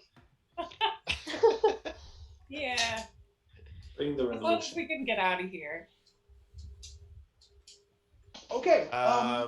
Well, we're someone's meeting us, and it's either the princess. Wait, who's the lady? Is she a princess? Ariok. Lady Ariok. Lady Ariok, yeah. And she has somebody meeting us, I think, right? Yeah, she said her personal guard would meet us if we brought her husband back alive. Yeah. Oh, alive. I mean, there's only certain things that are within our We power. did. We did bring him back, so we could was it? What's the dead guy you Maybe carry he around? always looked like that. We don't know. What his name is? Yeah. Oh yeah, we can burn him. Yeah, we can burn that guy. I love you, Ariel. Yeah. This whole time. I mean, he's like legitimately dead, right? We have him wrapped. Skeleton. Oh yeah. Maybe he's just quiet. we're like walking. We're like, oh shit, Yeah, that's a he's- steamer. Gotta circle back. All right. Be very quiet. Yeah, we're gonna go He's very be- tired. Yeah. We'll definitely not fascinating. bring it back to the regent, and definitely not bringing it back to the vizier. That guy was shady. Let's Yeah. just meet with the ladies. Area. Gotcha. All right, so you guys go around. You take the secret passageway, which indeed drops you off at the top of the stairs. You get into the base, and then it's stairs for 2 hours, going up, up. And yeah, I mean, we can just say, Kojo, you spent another at least one more use of casting that spell to get him up there, so you're not carrying this corpse, this armored corpse up, for 2 hours and such. And when you guys get up to the top of that room there, yeah, like you see everybody is up there waiting, and like the guards are there, the prince is there, and like they see him and they're like, you have brought you have, and then as you watch, they all grow visibly older, like this. Like as you bring the sword close to them. Wait, I'm sorry, Wiggs. If you're talking, Carmen, if you're talking, you're on mute. I'm so sorry. Oh, no worries. Oh no, where'd Haley go? We lost Haley. Oh no. All right, well, she might try to log back in. But here's what happens, okay? So you guys, we'll catch Haley up when she gets here. But like this whole entourage is there waiting for you as you guys like, make your way up the stairs, and they're like, the prince, and then like as you watch, they grow like instantly old in a second. Their clothes turn to dust, everything. Like they turn into these ancient versions of themselves, then into like these corpses, and then just into dust. All of them. I would love to catapult myself through one of them right as they're about to turn into dust. I just think that would be really fun.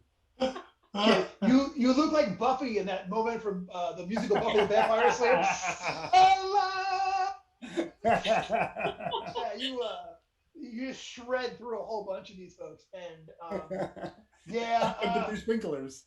Yeah, you make your as you make your way up to the top, you realize that the curse is the sword is definitely actually she's not here, but Phoebe, her guess on how the sword worked was exactly right, and being in the presence of the rune blade like kept the curse at bay. And now that you come up here with it frees everyone from the curse. Like the war is still going on when you get there, the battle is still happening, but like as you approach, everyone on both sides of both armies, they all turn to dust. And all of them are like, oh, and collapsing over and such, until finally, when you guys get up to the top, you guys make it all the way up to the top of the Kingspire, and it's just you in this ruined fortress. As you remember, like you essentially you break out of this bubble. So now the place itself, yes. Do their weapons and jewels and gold also all turn into dust? Yeah, everything up there completely turns to dust. Oh no! Remember, they didn't have any gold. And when you guys get up there, the place looks like it looked when you first arrived here. It's all decrepit and ruined. The swamp is completely silent now. The armies are gone. The ghosts are gone. And hey. Sorry, my laptop died. No problem. Long story short, you guys Yeah. Once you make it to the top of the Kingspire, your guess on how the rune blade worked, how it was keeping the curse at bay, was exactly right. And it's the reason why they were all old up there. It's the reason why the guy was old. You guys get to the top of the Kingspire, and they see for a moment that you see them, and then you see them all turn to dust. And the Kingspire itself is completely empty. Okay, so I was right. So like nothing changed while I was gone because I'm all. You're 100%. But I will say that you guys have finished this adventure, and you guys did a great job. Oh, we won. Nice. Yep, and you have indeed ended the curse of the Kingspire and made things like certainly gotten rid of the cult as they were all eaten up by those worms. So at this point, I'm going to clear this one over. I'm going to say that for the end of this, you guys are going to get for this last section here, say a total of 10 more experience points. Nice. And everyone's going to get 2 points of luck. Awesome. Thank you. Did we get to keep the rune blade, by the way? Oh, yeah. You saw the rune blade? Okay, just making sure. Oh, yeah. So we totally won? Yeah, you totally won. So we all like high five and then the credits. We're all frozen. Say end credits, like. We I don't know if I can lift the my way arms that anymore. you use it. I don't know why people say you can't win D&D, but we just totally won. I think we won. Are we 1 point shy of leveling? Yeah. Not me. You know what? I'll tell you what. I will say, let's go ahead and go with that point. Add 1 point your experience point total. I know that won't level up everybody, but it will level up certain. Like who will level up? I have no idea what Phoebe's at. I wasn't here for. There's like. Phoebe is a late starter. Yeah. Who has the least experience points in the group? I have 102. I have 105. I've only got 73. Yeah, I think I'd Phoebe level maybe the 70. Okay. Go ahead and be at 73 at this point. Okay, sounds good. Cool. All right. But so Anatol is 3rd level now, and Wiggs. Cool. Awesome. All right. So that's fantastic. You guys did a great job. So level up your characters this week. And we'll go ahead. It's a little bit early, but this is a perfect stopping point, obviously. So if you guys are watching at home, thank you very much once again for tuning in to Blades Against Bandwidth.